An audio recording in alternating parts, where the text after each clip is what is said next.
ஹல்லேலூயா, ஹல்லேலூயா. ஆண்டவர் அருமை ரட்சகரும் இயேசு கிறிஸ்துவின் இறை நாமத்தில் நாங்கள் உன்னை வாழ்த்தி வரவேற்கிறேன். கர்த்தர் கொடுத்த இந்த அருமையான வேலைக்காக நான் நன்றியோடு துதிக்கிறேன், நான் ஸ்தோத்தரிக்கிறேன். என்னோடு சேர்ந்து வேதத்தை திருப்பிக் கொள்ளுங்கள். லூக்கா 17வது அதிகாரம் 26வது வசனம். லூக்கா 17வது அதிகாரம் 26வது வசனம். நோவாவின் நாட்களில் நடந்ததை போல மனுஷகுமாரனுடைய நாட்களில் நடக்கும் என்று பரிசுத்த வேதாகமம் தெளிவாக சொல்லுகிறது. வெளிப்படுத்தல் 22வது அதிகாரம் 12வது வசனத்தை யாராவது ஒருவர் வாசிங்கள். வெளிப்படுத்தல் 22வது அதிகாரம் 12வது வசனம். இதோ சீக்கிரமாய் வருகிறேன், அவனவனுடைய கிரியையின்படி அவனவனுக்கு நான் அழிக்கும் பலன் என்னோட கூட வருகிறது. நல்லா கவனிங்க. லூக்காவின் புஸ்தகம் 17வது அதிகாரம் 26வது வசனத்தில் சொல்லப்பட்டிருக்கிறது, நோவா நாட்கள் நடந்ததை போல மனுஷகுமாரனுடைய நாட்கள் நடக்கும் என்று சொல்லப்படுகிறது. வெளிப்படுத்தல் 22வது அதிகாரம் 12வது வசனத்தில் சொல்லுகிறது, இதோ நான் சீக்கிரமாக வருகிறேன். ஏன் நோவாவின் நாட்களை குறித்து அங்கு சொல்லப்படுகிறது, மனுஷகுமாரனுடைய வருகை நாட்களை குறித்து சொல்லப்படுகிற வேளையில் எதற்காக நோவா நாட்கள் குறிப்பிட சொல்லப்படுகிறது? ஏனென்றால் நோவாவின் நாட்களில் ஒரு நியாய தீர்ப்பு உண்டாயிருந்தது. ஹல்லேலூயா. நோவாவின் நாட்களில் ஒரு நியாய தீர்ப்பு உண்டாயிருந்தது. என்னுடைய இந்த மிஷனரி பயணத்திற்கும் நான் சொல்ல போகிற செய்திக்கும் ஒரு பொருத்தம் இருக்கிறது. எதற்காக தேசம் முழுவதும் நான் கடந்து சென்று கொண்டிருக்கிறேன், என்ன செய்தியை நான் சுமந்து கொண்டு சென்று கொண்டிருக்கிறேன், என்ன செய்தியை நான் ஜனங்கள் மத்தியில் நான் பிரசங்கித்துக் கொண்டிருக்கிறேன். கடந்த 550 நாட்கள், 1-2 நாட்களும் அல்ல. 2023 ஜூன் மாதம் 1ஆம் தேதி ஆரம்பித்த என்னுடைய மிஷனரி யாத்திரை இது. இதனுடைய 8வது மிஷனரி பயணம். இதற்கு முன்பதாக 7 பயணங்களை நான் செய்திருக்கிறேன். இது என்னுடைய 8வது மிஷனரி பயணத்தை இப்போ நான் செய்து கொண்டிருக்கிறேன். எதற்காக, ஏன் நான் பயணிக்க வேண்டும், எதற்காக தேசத்தில் நான் கடந்து சொல்ல வேண்டும், ஏன் இந்த சுவிசேஷத்தை சொல்ல வேண்டும்? என் போதர்கள் இல்லையா, ஊழியங்கள் இல்லையா, மிஷனரிகள் இல்லையா? இவ்வளவு இருந்தும் ஏன் நான் செய்ய வேண்டும், எதற்காக என்கிற ஒரு கேள்வியோடு இன்று நீங்கள் இருந்திருக்கலாம். அந்த கேள்வியின் விடையோடு சேர்த்து இந்த செய்தியை சொல்ல நான் ஆசைப்படுகிறேன், வாஞ்சிக்கிறேன். நல்லா கவனிங்க என் அன்பான தேவ ஜனமே. நோவாவின் நாட்களில் நடந்ததை போல மனுஷகுமாரனுடைய நாட்கள் நடக்கப்படும் என்று வேதம் சொல்லுகிறது. அப்படி என்னதான் நடந்தது? லூக்கா 17வது அதிகாரம் 27வது வசனம் சொல்லுகிறது, நோவா பேழைகள் பிரவேசித்த நாள் வரைக்கும் ஜனங்கள் பூசித்து குடித்தார்கள், பெண் கொண்டும் கொடுத்தார்கள், ஜனப்பிரயாணம் வந்து எல்லாரையும் அழித்து போட்டது என்று வேதம் தெளிவாக சொல்லுகிறது.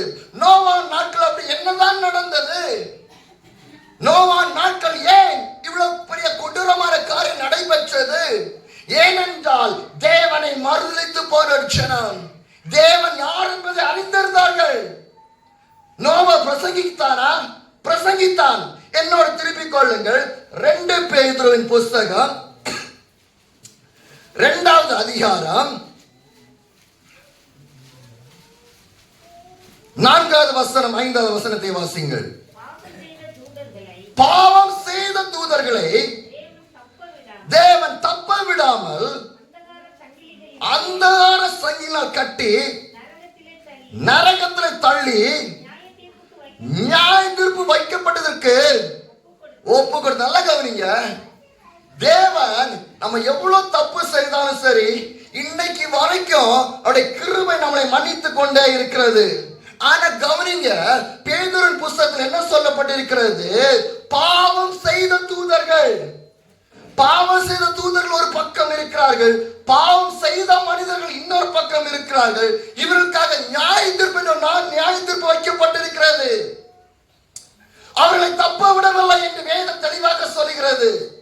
பாவம் செய்த தூதர்களை அவர் தப்ப விடவில்லை. தூதர்கள் உங்களை காட்டிலும் வல்லமை இருந்தது இல்லையா? தூதர்களுக்கு உங்களை காட்டும் அபிஷேகம் இருந்தது. ஏன்? தூதர்கள் உங்களை காட்டிலும் தேவனோடு சஞ்சரித்துக் கொண்டிருந்தார்கள். ஹல்லேலூயா. தூதர்களுக்கு எல்லா வல்லமை இருந்தது. நீ நிறைய சொல்லுவாங்களா, நான் ஒரு தூதனை பார்த்தேன், தூதனை வந்து பேசுனா, நிறைய சாட்சியில சொல்லுவாங்க. தரிசனங்கள் எல்லாம் சொல்லுவாங்கல்ல. ஒரு தூதனை பார்க்கறது எவ்வளவு கஷ்டம் தெரியுமா? ஈஸியான விஷயம் எல்லாம் கிடையாது. ஒரு தூதனை பார்ப்பது மிக கடினமையானது. அது தேவன் பிரியப்பட்டால் மட்டும்தான் அது உங்களுடன் பேச முடியும், உங்களால் பார்க்க முடியும். ஆனா அப்படிப்பட்ட தூதர்களுக்கிற நிலைமை என்னது? நியாயத்திற்கு நாள் வரைக்கும் சங்கினால கட்டப்பட்ட ஒரு நிலைமை. அப்போ தூதருக்கு ஆண்டவர் எக்ஸ்கியூஸ் கொடுத்தாரா? பாவ மன்னிப்பு கொடுத்தாரா? இல்லையே. ஆனா உங்களுக்கு பாவ மன்னிப்பு என்று கொடுத்திருக்கிறார் அல்லவா? கிருபையின் மூலமாக நீங்கள் ரட்சிக்கப்படுவது வேதம் சொல்லுகிறது அல்லவா? ஆனால் அந்த கிருபை கொஞ்ச நாள் மட்டும்தான். அந்த கிருபை கொஞ்ச நாள் மட்டும்தான். அந்த கிருபை இன்னும் எடுத்துக்கொண்டு செல்லவே முடியாது அல்லவா? கொஞ்ச நாள் மட்டும்தான் அந்த கிருபை நம்மகிட்ட நிற்கும். எது வரைக்கும்? ஆண்டவர் எவ்வளவு நாளைக்கு உங்க வாழ்க்கையில கொடுக்கிறான்ற சித்தம் வரைக்கும் தான். ஆண்டவருக்கும் ஒரு பர்டிகுலர் டைம் இருக்கும். இந்த நாள் வரைக்கும் தான் அந்த கிருபையை நான் கொடுப்பேன், அதுக்கு பிறகு அந்த கிருபையை நான் கொடுக்க மாட்டேன், கை விட்டுருவாரு. அப்ப கைவிடாத தேவன் நம்முடைய தேவன் ஒரு நேரத்தில் நம்மளை கைவிடுவார். எப்பொழுது? நம்முடைய பாவங்கள் தேவனுடைய ராஜ்யத்தில் எட்டும் போது. ஹல்லேலூயா. தேவனுடைய தூதர்களை தேவன் தப்ப விடல. அப்ப அப்படிப்பட்ட தேவ தூதர்களை தப்ப விடல, நம்மளை தப்ப விட்டுருவாரா என்ன? விடவே மாட்டார். நல்ல கவனிங்க. நம்ம ஏதோ சாதாரணமா நினைச்சிடறோம். திருச்சபைனா ஒரு சாதாரணம், ஜபன்னா ஒரு சாதாரணம், ஊழியன்னா ஒரு சாதாரணம். இந்த பிரியாணிக்கு ஊறுகாய் வைக்கிற மாதிரி அது அப்பப்போ டேஸ்ட் பண்ணி பார்க்கறது தான். ஆனா மெயின் பிளேட்டே பிரியாணி தான் நினைச்சிட்டு இருக்கோம். இன்னைக்கு கிறிஸ்தவர்கள் அப்படிதான் நினைச்சிட்டு இருக்கோம். ஏதோ வாழ்க்கையில ஒரு பக்கம் தான் ஊழியங்கள், இல்ல வாழ்க்கையில் ஒரு பக்கம் தான் திருச்சபை, வாழ்க்கையில் ஒரு பக்கம் தான் இயேசு என்று நினைத்துக் கொண்டு இருக்கிறோம். ஆனால் என்றைக்கு உங்க வாழ்க்கையில 99% சபை, 99% பரிசுத்தாவியானவர், 99% இயேசு கிறிஸ்து, 99% ஊழியம் என்று வருகிறீர்களோ அப்பொழுதுதான் தேவன் உங்கள் மீது இரக்கம் செய்வார். ஹல்லேலூயா. இன்னைக்கு நிறைய நினைச்சிட்டு இருக்கிறது 1% இல்லையா? 1% ஆண்டவருக்கு கொடுத்தா மதியன்னு 1% கொடுத்தா நீங்க எப்படி தேவனுடைய ராஜ்யத்தில் வர முடியும்? யோசித்து பாருங்க. வருஷத்துக்கு ஒரு நாள் தான் ஜெபம் பண்ணுவேன்னா பரலோகத்துக்கு வர முடியுமா? வருஷத்துக்கு ஒரு நாள் தான் திருச்சபைக்கு வருவேன்னு சொன்னா பரலோக ராஜ்யத்துக்கு வர முடியுமா? வருஷத்துக்கு ஒரு தடவை தான் காணிக்கை கொடுப்பேன்னு சொன்னா தேவனுடைய ராஜ்யத்துக்கு வர முடியுமா? வருஷத்துக்கு ஒரு முறை தான் பைபிளை படிப்பேன்னு சொன்னா தேவனுடைய ராஜ்யத்துக்கு வர முடியுமா? யோசித்து பாருங்க. வருஷத்துக்கு ஒரு நாள் தான் நான் பரிசுத்தமா இருப்பேன்னா தேவனுடைய ராஜ்யத்துக்கு வர முடியுமா? யோசித்து பாருங்க. வருஷத்துக்கு ஒரு நாள் தான் நான் சாப்பிடுவேன் அப்படி யாரா இருக்கீங்களா? வருஷத்துக்கு ஒரு நாள் தான் நான் ட்ரெஸ் போடுவேன் அப்படின்னு யாராவது இருக்கீங்களா? வருஷத்துக்கு ஒரு நாள் தான் நான் வேலைக்கு போவேன் அப்படின்னு யாராவது இருக்கீங்களா? இல்ல இல்ல. என்னைக்கு வேலைக்கு போறோம்ல, என்னைக்கு சாப்பிடுறோம்ல, என்னைக்கு ட்ரெஸ் போடுறோம்ல. அப்ப ஆண்டருக்கு மட்டும் ஏன் 1% வாழ்க்கையில? யோசித்து பாருங்க. இதுதான் நோவான் காலத்துல நடந்துச்சு. ஏதோ அவங்க பெருசா தப்பெல்லாம் செய்யல, மறுதலித்து போன வாழ்க்கை. தேவன் யார் என்பதை தெரிந்திருந்தார்கள். 2 பேதுரு அடுத்த வசனத்தை வாசிங்க, 5வது வசனம். பூர்வ உலகத்தின், நல்லா கவனிங்க. முதல் யாருக்கு தண்டனை பிடிச்சு வச்சிருக்காரு ஆண்டவர்? தேவதூதர்கள். அடுத்து என்ன சொல்லப்படுது? பூர்வ உலகத்தையும் தப்ப விடாமல், அடுத்தது போதும். என்ன பிரசங்கம்? நீதியை பிரசங்கித்த நோவா. நீதியை பிரசங்கித்த நோவா. நீதியை மட்டும்தான் பிரசங்கித்திருக்கிறாரு நோவா, இல்ல? அப்ப நோ பிரசங்கிச்சாரா இல்லையா?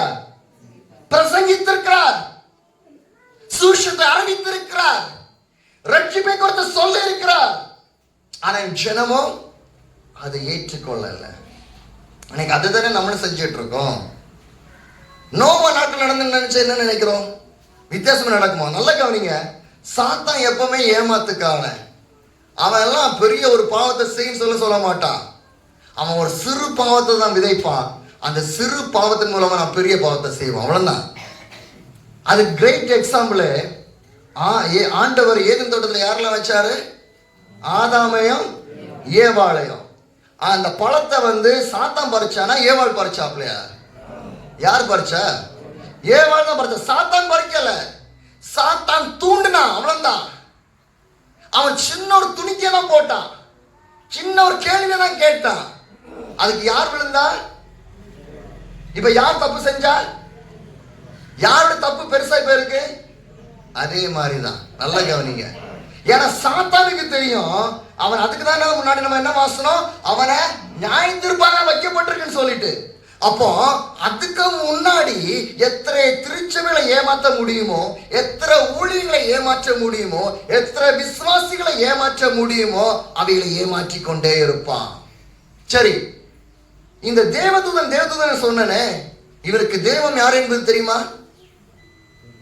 தெரியும். பிதா யார் என்பது தெரியுமா? தெரியும். இயேசு யார் என்பது தெரியுமா? தெரியும். அப்ப அவங்க கிறிஸ்தவர்கள் இல்லாதவர்களா? அவங்க தானே நியாயத்திற்குள்ள. அப்ப யாரும் நிக்காங்க? தேவதூதர்கள், கிறிஸ்தவர்கள் தான். அடுத்தது, நோவா நாட்கள்ல பிரசங்கம் பண்ணப்பட்டிருக்கு, இருக்கா இல்லையா? அப்படித்தானே வேதம் சொல்லுது. அப்ப அது யாரு? அங்க ஒரு மற்றொரு மதத்தை குறித்து அங்க சொல்லப்படல. நல்ல கவனிங்க. நம்ம நிறைய நேரம் நியாயம் நம்மளுக்குள்ள அடித்து இருக்கிறோம். நான் கிறிஸ்தவன், அதனால பரலோகத்துக்கு போயிருவேன்னு. நீ தான் முதல் நாள்ல நியாயத்திற்குள்ள நிற்ப. அவங்க நிக்க மாட்டாங்க, நீ தான் நிக்க போற முதல்ல. நம்ம என்ன நினைக்கிறோம், நான் ஞானஸ்தானம் எடுத்துட்டேன் அதனால நான் பரலோகத்துக்கு போயிருவேன். சான்ஸே இல்லை, வாய்ப்பே இல்லை. நான் வேதத்துல தான் சொல்றேன். நோவா நாட்கள்ல பிரசங்கம் பண்ணப்பட்டுச்சு. அவங்க கேட்டும் கேட்காதவர்களாக இருந்தாங்க, கண்டும் காணாதவர்களாக வாழ்ந்து கொண்டிருந்தாங்க. ஹல்லேலூயா. ஆண்டவர் பல விதங்கள்ல பேசுவாரு. எப்படியெல்லாம் பேசுவாரு? தூதர்கள் மூலமாக. ஆண்டவர் தூதர் மூலமாக பேச முடியும். ஆண்டவர் சத்தங்கள் மூலமாக, சத்தத்தை கேட்டு அந்த சத்தத்தை கேட்க முடியும் இல்லையா? ஆபிரகாமுடன் பேசின தேவன். அடுத்தது மோசேக்கு எப்படி பேசுறாரு? முகமுகம் அந்த முட்செடியில இருந்து, அந்த அக்னியில இருந்து பேசுறாரு இல்லையா? ஆண்டவர் பேசுறாரா இல்லையா? தானியேல் ஆண்டவர் எப்படி பேசுறாரு? தூதர்கள் மூலமாக பேசினாரா இல்லையா? தாவீதோட ஆண்டவர் எப்படி பேசுறாரு? நல்ல கவனிங்க. சங்கீதங்கள் மூலமாக அநேக காரியங்கள் ஆண்டவர் பேசுறாரா இல்லையா? அடுத்தது தீர்க்கதரிசிகள் புத்தகத்துல வருவோம். ஏசாய் மூலமாக ஆண்டவர் எப்படி பேசுறாரு? யோசித்து பாருங்க. எலியா மூலமாக ஆண்டவர் எப்படி பேசுறாரு? காகங்களை கொண்டு போஷிக்கிறது, நம்ம காகத்தின் மூலமாக ஆண்டவர் பேச வைக்கிறாரு இல்லையா? எப்படி ஆண்டவர் பேசுறாரு? கழுதையின் மூலமாக பேச வைக்கிறாரு இல்லையா? அப்படியே புதிய ஏற்பாட்டுக்கு வாங்க. முதலா ஆண்டுடைய சத்தத்தை கொண்டு வந்தது யாரு? தேவதூதர்கள். நல்ல கவனிங்க. சகரியாவுக்கு செய்தியை கொண்டு வந்தது யாரு? தேவதூதர்கள். கன்னி மரியாளுக்கு செய்தியை கொண்டு வந்தது யாரு? தேவதூதர்கள். ஆண்டு அந்த 3 நாட்கள், அந்த உபவாசம் 40 நாட்கள் உபவாசம் முடிஞ்சு அதுக்கு பிறகு சாத்தானால் சோதிக்கப்படுகிறாரு. அந்த சோதனை முடிந்தவர் பணிவிடை செய்வதற்கு வந்தது யாரு? தேவதூதர்கள். அப்படிதானே? ஹல்லேலூயா. நல்ல கவனிங்க. அதுக்கப்புறம் சிலுவையில் அடிக்கப்பட்டு அந்த 3ஆம் நாள் உயிர் தெழுந்த பிறகு அங்க திரும்ப யார் வர? இயேசு. அங்க இன்னொரு ஆள் இருக்காப்ல. யாராவது? தேவதூதர்கள். அப்படிதானே? அந்த தேவதூதர்கள் இருந்தவர்களுக்கு உள்ளாடிய ஒரு குரூப் ஆண்டவரை பின்பற்றி ஆண்டவரை மறந்து தந்த பிறகு அவர்களின் நியாயத்தீர்ப்பு நாட்களை வைத்திருக்கிறாரு. நல்ல கவனிங்க. எவ்வளவு பணிவிடை செஞ்சிருக்காங்க இந்த தேவதூதர்கள் பைபிள்ல. ஆனா அதுல பாவம் செய்த தூதர்களை ஆண்டவர் தப்ப விடலன்னு ஆண்டு வச்சிருக்கிறாரு. அப்படிப்பட்டவங்களே வச்சிருந்தா நம்மளை விடுவாரா என்ன? யோசித்து பாருங்க. நம்ம கேர்லெஸ்ஸா வாழ்ந்துட்டு இருக்கிறோம், உதாசீனம். பைபிள்னா என்னன்னு தெரியும், ஜெபம்னா என்னன்னு தெரியும், உபவாச ஜெபம்னா என்னன்னு தெரியும், பாட்டுன்னா என்னன்னு தெரியும், ரட்சிப்புனா என்னன்னு தெரியும். இதெல்லாம் தெரிஞ்சும் தெரியாத மாதிரியே வாழ்ந்துட்டு இருக்கோம் பாருங்க. அதே பெரிய பாவம். நீங்க சாராயம் குடிக்கணும்னு அவசியமே இல்லை, பீடி சிகரெட் குடிக்கணும்னு அவசியமே இல்லை, எதை பார்க்க போட்டனாலும் அவசியம் கிடையாது. தெரிந்தும் தெரியாத வாழ்ந்துட்டு இருப்பதே பாவம் தான். நம்ம நிறைய பேர் உணர்றது இல்லை. ஏன்னா சாத்தா உணர விடுறதே இல்லையே. சாத்தா எப்ப என்ன சொல்லுவான்? நீ நீதிமான், நீ நீதிமான். அப்படிதான் சொல்லிட்டு இருந்தான். ஏவாளை ஏமாத்தும் போதெல்லாம் அப்படிதான் சொல்லிட்டு இருந்தான். நீ நீதிமான், நீதிமான் சொல்லிட்டு இருந்தான். அதனாலதான் நோவா எதை குறித்து பிரசங்கித்தான்? நீதியை குறித்து பிரசங்கித்தான். நல்ல கவனிங்க. நோவாக்கு பிரசங்கிக்கிறாப்புல அந்த ஜனங்கள் எல்லாம் கேட்கிறாங்க. அந்த வசனத்தை வாசிக்க திரும்பவாங்க. 2 பேதுரு 2ஆம் அதிகாரம் 5வது வசனம். பூர்வ உலகத்தையும் தப்ப விடாமல் நீதியை பிரசங்கித்தனாகிய நோவா 8 பேரை. நல்லா கவனிங்க. அன்னைக்கு எவ்வளவு பேர் வாழ்ந்திருப்பாங்க? நோவா காலத்துல இங்க இருந்திருக்குமா? இருந்திருக்காதா? இருக்கும். நோவா காலத்துல அமெரிக்கா இருந்திருக்குமா இருந்திருக்காதா? ஆனா அமெரிக்கான்ற பேர் இருந்திருக்காது, ஆனா அமெரிக்கா இருந்திருக்கும். ஏன் கன்னடான்ற ஒரு தேசம் இருந்திருக்காதா? இருந்திருக்கும். ஆப்பிரிக்கா என்ற ஒரு கண்டம் இருந்திருக்காதா? இருந்திருக்கும். இந்த முஸ்லிம்ஸ் கண்ட்ரிஸ் சொல்றோமே, அரபு கண்ட்ரிஸ், இதெல்லாம் இருந்திருக்காதா? இருந்திருக்கும் இல்லையா? இதெல்லாமே இருந்திருக்கும் இல்ல? அப்போ இந்த மொத்த உலகத்துல எத்தனை பேர் மட்டும் காப்பாற்றப்படுறாங்க? 8 பேர். அப்ப இன்னும் நியாயத்தீர்ப்பு நாள் வந்தா எத்தனை பேர் யோசித்து பாருங்க. எந்த சர்ச்சை போகும் பரலோகத்துக்கு? நான் ஏஜி சர்ச்சாக போக முடியுமா? இல்லை நான் ஒரு பெந்தேகோஸ்து சர்ச்சாக போக முடியுமா? யோசித்து பாருங்க. 8 பேர் தான். என்னைக்கா இதை குறித்து நம்ம யோசித்திருக்கோமா? 8 பேர் தான். அகில உலகத்திலும் மொத்தத்தை சேர்த்து 8 பேர்னா நியாயத்தீர்ப்பு நாள் எப்படி இருக்குன்னு யோசித்து பாருங்களேன். கொஞ்சம் கற்பனை யோசித்து பாருங்களேன் எப்படி இருக்குன்னு சொல்லிட்டு. சிந்திக்க வேண்டிய காலம் எது? செயல்பட வேண்டிய ஒரு காலம் எது? நல்ல கவனிங்க. சிந்திக்க வேண்டிய ஒரு காலம் இது. நம்பர் 1 சிந்திக்க வேண்டிய ஒரு காலம் இது. நம்பர் 2 செயல்படுகின்ற ஒரு காலம் இது. எதை குறித்து சிந்திக்க வேண்டும்? தேவனுடைய ராஜ்யத்தையும் அது நீதி தேடுகள், அப்பொழுது இவைகளெல்லாம் உங்களுக்கு, அப்படிதான் வேதம் சொல்லுது. அது முதல் உலகத்தையும் அது நீதியும் தேடுங்கள், அப்பொழுது இவைகளெல்லாம் சொர்க்க ராஜ்யத்தில் கொடுக்கப்படும் என்று வசனம் சொல்லிச்சு. வசனம் என்ன சொல்லிச்சு சொல்லுங்க? முதலாவது தேவனுடைய ராஜ்யத்தையும். நல்ல கவனிங்க. இதை யார் இன்னைக்கு முதல் தேவனுடைய ராஜ்யத்தை தேடுறது? சபையில வந்திருக்க உங்கள்கிட்ட தான் கேட்கிறேன். உலகத்தை தான் அதிகமா தேடணும். பரலோகத்துக்கு போக முடியுமா? நியாயத்தீர்ப்பு நாள் நிற்க முடியுமா? வேதம் என்ன சொல்லுது? முதலாவது தேவனுடைய ராஜ்யத்தையும். இதெல்லாம் பேசிப்பான் நோவா. நீ ஆண்டவரை தேடி யார் பிரசங்கிப்பான்? கேட்டாங்களா? எனக்கு ஆபிரகாமின் தேவன், யாக்கோபின் தேவன், ஈசாக்கின் தேவன், ஆபிரகாமின் தேவன், பல தேவன் நம்ம சொல்றோம் இல்லையா? நல்ல கவனிங்க. ஆபிரகாம் பிறப்பதற்கு முன்பதாகவே ஒருவர் இருக்கிறார். அவர் யார்? இயேசு. மோசே பிறப்பதற்கு முன்பதாக ஒருவர் இருக்கிறார்.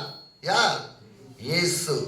சிலுவையில் அடிக்கப்பட்ட இயேசு குறித்து நான் பிரசங்கிக்கவா, இல்ல ஆபிரகாம் ஐஸ்வரியத்தை குறித்து பிரசங்கிக்கவா, இல்ல மோசேயின் நியாயப்பிரமாணத்தை குறித்து நான் பிரசங்கிக்கவா, இல்ல தானியேலின் எதை குறித்து நான் பிரசங்கிக்க? ஆபிரகாமின் ஐஸ்வரியங்கள் எனக்கு இன்னைக்கு தேவை. மோசேயோட சட்ட திட்டங்கள் எனக்கு இன்னைக்கு தேவை. தாவீதுடைய சங்கீதங்கள் எனக்கு தேவை.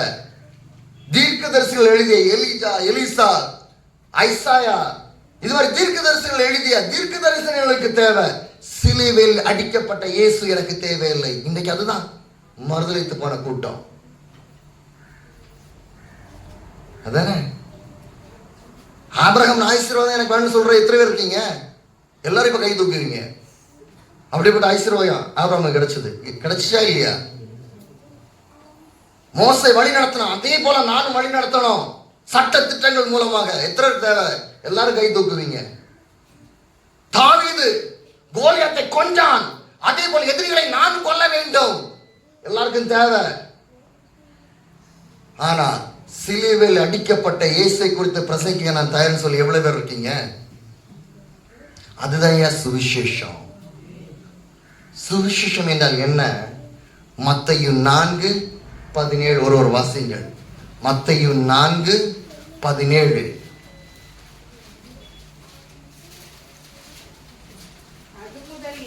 அது முதல் இயேசு மனம் திரும்புங்கள், பரலோக ராஜ்யம் சமீபித்திருக்கிறது என்று பிரசங்கிக்க தொடங்கினார். யாரு? அங்க எங்கேயாவது ஆபிரகாம் குறித்து பிரசங்கிச்சாரா? அது நீங்க வச்சிருக்க பைபிள் தான் நானும் வச்சிருக்கேன். என்கிட்ட புதிய பைபிள் கிடையாது. அங்க எங்கேயாவது ஆபிரகாம் குறித்து பிரசங்கிச்சாரா? அங்க எங்கேயாவது மோசே குறித்து பிரசங்கித்தாரா? அங்க எங்கேயாவது தானியேலை குறித்து பிரசங்கித்தாரா? இல்ல ஏதாவது தீர்க்கதரிசிகள் குறித்து பிரசங்கித்தாரா? அங்க எதை குறித்து முதலாவது பிரசங்கிக்கிறாரு? மனம் திரும்புங்கள். எதற்காக மனம் திரும்ப வேண்டும்? பரலோக ராஜ்யத்தை இதுக்கு முன்பதாகவும் இந்த வசனத்தை ஒரு வாட்டி பிரசங்கி இருப்பார். யார் அது? யோவான். என்ன சொன்னா? வரும் கோபத்துக்கு தப்பித்துக் கொள்ளுங்கள். கோடாயானது மரத்தின் வேர்கள் வைக்கப்பட்டிருக்கிறது. நல்ல கனி கொடாத மரம் எல்லாம் வெட்டுண்டு அக்கினியில் போடப்படும். அதுக்கு முன்பாக நீ என்ன செய்யணும்? மனம் திரும்புங்க. தீர்க்கதரிசிகளை காட்டிலும் ஒரு பெரிய தீர்க்கதரிசி இருக்கிறார், இயேசு கிறிஸ்து அல்லவா? சட்டத்திட்டங்கள் மோசே எழுதினதை காட்டிலும் ஒரு சட்டத்திட்டத்தை கொடுக்கிற ஒரு பெரியவர் இருக்கிறார், இயேசு கிறிஸ்து. ஆபிரகாமை காட்டிலும், ஆபிரகாமுக்கு கல்லின் மூலமாக குழந்தைகள் கொடுப்பதற்கு ஒரு வல்லமையின் தேவன் இருக்கிறார், இயேசு கிறிஸ்து. தாவீது சங்கீதம் சொன்னதை காட்டிலும், சங்கீதக்காரனை காட்டிலும் ஒரு பெரியவர் இருக்கிறார், இயேசு கிறிஸ்து. எலியாவை காட்டிலும் ஒரு பெரிய தீர்க்கதரிசி இருக்கிறார், இயேசு கிறிஸ்து. ஆபிரகாம் பரலோகத்தை கொடுக்க முடியுமா? மோசே உங்களுக்கு பரலோகத்தை கொடுக்க முடியுமா? இல்ல ஏதாவது தீர்க்கதரிசி உங்களுக்கு பரலோகத்தை கொடுக்க முடியுமா? ஏன் தேவதூதர்கள் உங்களுக்கு பரலோகத்தை கொடுக்க முடியுமா? யார் கொடுக்க முடியும்? அதுதான் ஆண்டவர் சொன்னார், நானே வழியும், நானே சத்தியமும், நானே ஜீவனாக, என்னை இல்லாமல் ஒருவனும் பிதாவினிடத்தில் வரான். நல்ல கவனிங்க. நானே வழியும், நானே சத்தியமும், நானே ஜீவனும். அப்ப பரலோகத்துக்கு போற வழி யாரு? அந்த இயேசுவை எவ்வளவு நேரம் மறுதலித்து போன வாழ்க்கை நம்ம. இன்னைக்கு ஒரு கூட்டம் ஆபிரகாமுக்கு பின்னாடி ஓடுது, ஒரு கூட்டம் எலியாவுக்கு பின்னாடி ஓடுது தீர்க்கதரிசனம் சொல்லிட்டு, ஒரு கூட்டம் சட்டத்திட்டங்கள் பின்னாடி மோசைக்கு பின்னாடி ஓடுது. ஆனா சிலுவை சுமந்து ஓடுறதுக்கு ஒரு முறை இல்லை. அப்படி யாரா இருக்காங்களா? இன்னைக்கு ஆபிரகாம் ஐஸ்வர்யத்தை பிரசங்கிக்கணும் அநேகர் உண்டு. சங்கீதக்காரன் தாவீதின் பிரசங்கத்தை சொல்றதுக்கு அநேகர் உண்டு. மோசையின் சட்டத்திட்டங்களை சொல்றதுக்கு அநேகர் உண்டு. தீர்க்கதரிசிகளின் வசனங்களை சொல்றதுக்கு அநேகர் உண்டு. ஆனால் என் இயேசுவை குறித்து பிரசங்கிக்க எனக்கு எத்தனை பேர் உண்டு? இயேசுவை போல வாழ்றதுக்கு எனக்கு எத்தனை பேர் உண்டு? இயேசுவை போல சிலுவை சுமக்க எனக்கு எத்தனை பேர் உண்டு? யோசித்து பாருங்க. ஒருவன் என்னை பின்பற்ற விரும்பினால் தன்னைத்தான் வெறுத்து தன் சிலுவை எடுத்துக்கொண்டு, யார் சொன்னா? மோசே சொன்னாப்லையா? அது ஆபிரகாம் சொன்னாப்லையா? அது தாவீது சொன்னாப்லையா? அது இல்ல எலியா, எலிசா, ஐசாயா, ஆபகுக், நெகோமியா, எரோமியா, இங்க யாரும் சொன்னாங்களா? இது யார் யார் சொன்னா? இது இயேசு. ஒருவன் என்னை பின்பற்ற விரும்பினால், அடுத்த வார்த்தை தன்னைத்தான். அப்படின்னா தன்னைத்தான் வருத்தனா எதெல்லாம்? நீ பார்க்கிறது, நீ கேட்கிறது, நீ பேசுறது, நீ எல்லாவற்றையும். அதனாலதானே சாலமன் ஞானி சொன்னா, மாயை மாயை எல்லாம் மாயை. அப்படிதானே சாலமன் ஞானி சொன்னா. சாலமன் ஞானி ஒரு நேரத்தை பரிசுத்தமா வாழ்ந்தான், அடுத்து தப்பு செஞ்சான், தப்பு செஞ்ச கேட்டு தண்டனையும் பெற்றுக்கொண்டான். தண்டனை பெற்றுக்கொண்டனாலதான் உணர்ந்து கொண்டான், உணர்ந்து கொண்டனாலதான் அவன் வேதாமத்தில் எழுதினான், மாயை மாயை எல்லாம் மாயையே. நோவா நாட்கள் இதையும் நடந்துச்சு. இன்னைக்கு ஒரு கூட்டம் அந்த திருச்சபை சேர்ந்தவன் என்று ஓடிக்கொண்டிருக்கிறது, மற்றொரு கூட்டம் இந்த ஊழியத்தை செய்தவன் என்று ஓடிக்கொண்டிருக்கிறது, இன்னொரு கூட்டம் இந்த ஊழியக்காரனை சார்ந்தவன் என்று ஓடிக்கொண்டிருக்கிறது, இன்னொரு கூட்டம் தீர்க்க தரிசனத்துக்காக ஓடிக்கொண்டிருக்கிறது, இன்னொரு கூட்டம் அற்புதத்துக்காக ஓடிக்கொண்டிருக்கிறது, இன்னொரு கூட்டம் ஆசீர்வாதத்துக்காக ஓடிக்கொண்டிருக்கிறது. ஆனால் இயேசுக்காக ஓடுவது யார்? அப்படிதானே? அப்ப நோவா நாட்கள் மாதிரி தானே கிறிஸ்தவ மக்கள் நீங்க வாழ்ந்துட்டு இருக்கீங்க.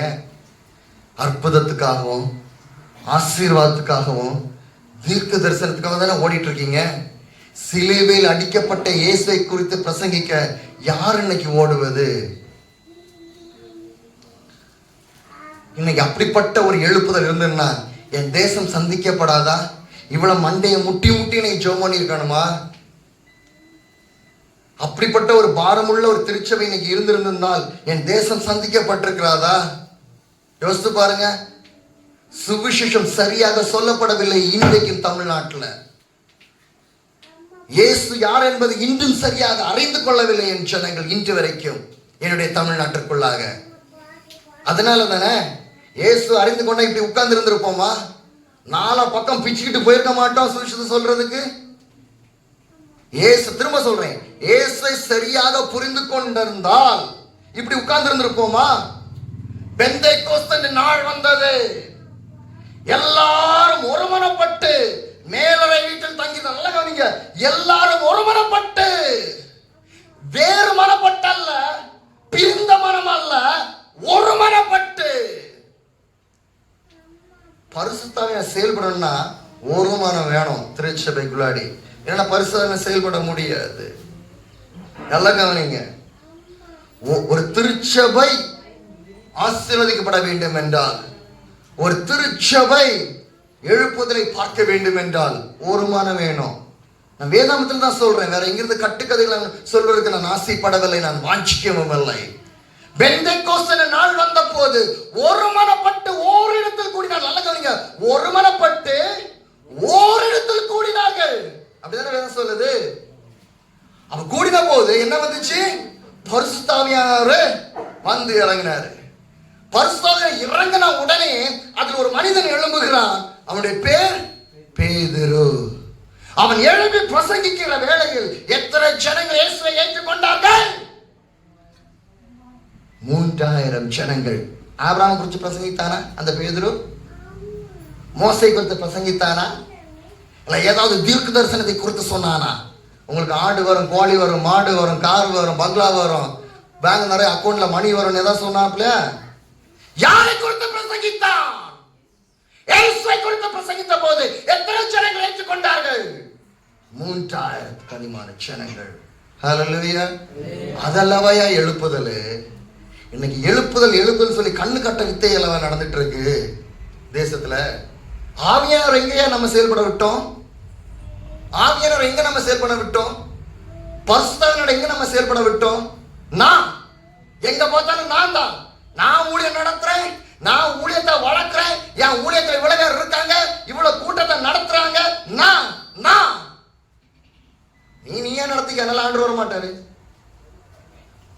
நாட்கள் நடந்த போல நடக்கும். அதுதானே எழுப்பு. அல்ல எழுப்புதல் வராது. எழுப்புதல் என்னங்க? கண்ணு காட்டி வித்ததான் உண்மையான எழுப்புதல் என்றால் என்ன? எழுப்புதலின் அர்த்தம் தான் என்ன? 99 ஆடுகள்ல ஒண்ணு தொலைஞ்சு போனா அந்த தொலைந்து போன ஆடை போய் கண்டுபிடிச்சு வரோம் பாருங்க, அதான் என் எழுப்புதல். மனம் திரும்புதல் தான் என் எழுப்புதல். ஆதி திருச்சபை மனம் திரும்பினதையா? அந்த பேதுரு பிரசங்கத்தை கேட்ட போது 3000 ஜனங்கள் மனம் திரும்பினார்கள். அங்க ஏதாவது அற்புதம் நடந்துச்சா? அங்க ஏதாவது தீர்க்கதரிசனம் சொல்லப்பட்டுச்சா? அங்கே முடவன் எவ்வளவு எழுப்பி நடந்தானா? இல்ல குருடன் எவ்வளவு பார்வை அடைந்தானா? இல்ல மந்தமான காதுகள் கேட்கப்பட்டுச்சா? இல்ல மருத்துவர் யாராவது அங்க உயிர் தந்தார்களா? இல்ல. யாரை குறித்து பிரசங்கித்தான் பேதுரு? இயேசு கிறிஸ்து பிரசங்கித்த போது எத்தனை பேர் ஏற்றுக்கொண்டார்கள்? எப்படி ஏற்றுக்கொண்டார்கள்? மனம் திரும்புதல். எழுப்புதல் என்னன்னு தெரியுமா ஐயா?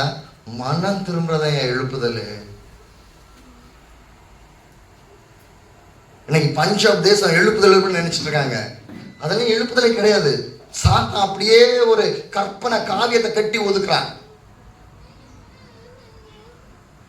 அது பஞ்சாப்ல நான் இப்ப ஊழியம் செஞ்சுட்டு இருந்தேன். நீங்க நிறைய யூடியூப்ல பாத்தீங்கன்னா பஞ்சாப்ல பயங்கரமான எழுப்பு நடந்துட்டு இருந்தாங்க. எழுப்புதல் என்னன்னு தெரியுமா ஐயா? இன்னைக்கு ஆவியானவர் இங்க ஊற்றப்பட்டா இன்னைக்கு ஒரு 10 இடத்துல நீங்க பிரிஞ்சு ஓடிடுவீங்க. எதுக்கு? இயேசு நாமத்தை சொல்றதுக்கு. அதான் ஏன் எழுப்புதல்.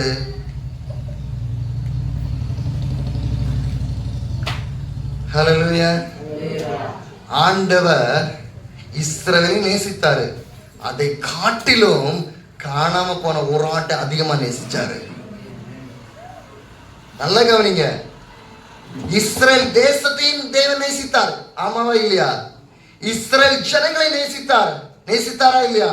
ஆனால் அதை காட்டிலும் மனம் திரும்புகிற ஒரு பாவியின் நிமித்தம் தேவனுடைய ராஜ்யம் சந்தோஷப்படும் என்று சொன்னாரா இல்லையா?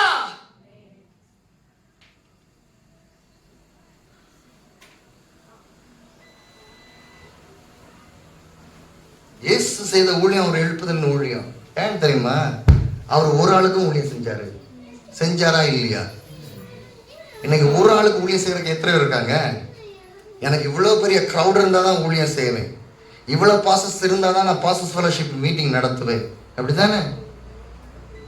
ஆனால் யாரை குறித்து பிரசங்கிக்கிறீங்க? அதே இயேசுவை தான். ஏசு எங்கேயாவது காசு கலெக்ட் பண்ணி ஊழியத்தை நடத்தினாரா? இந்த கூட்டத்திற்கு இவ்வளவு தேவையாக இருக்கிறது, ஆண்டவர் எனக்கு சொல்லிவிட்டார். யோசித்து பாருங்க, ஏன் எழுப்புதல் வரல? இன்னைக்கு நம்ம மற்ற ஜாதிக்காரங்களையும் மற்ற மதக்காரங்களையும் பழிச்சுட்டு கிடக்கிறோம். அதனாலதான் ஊழியம் செய்ய முடியலன்னு சொல்லிட்டு, அப்படிதானே?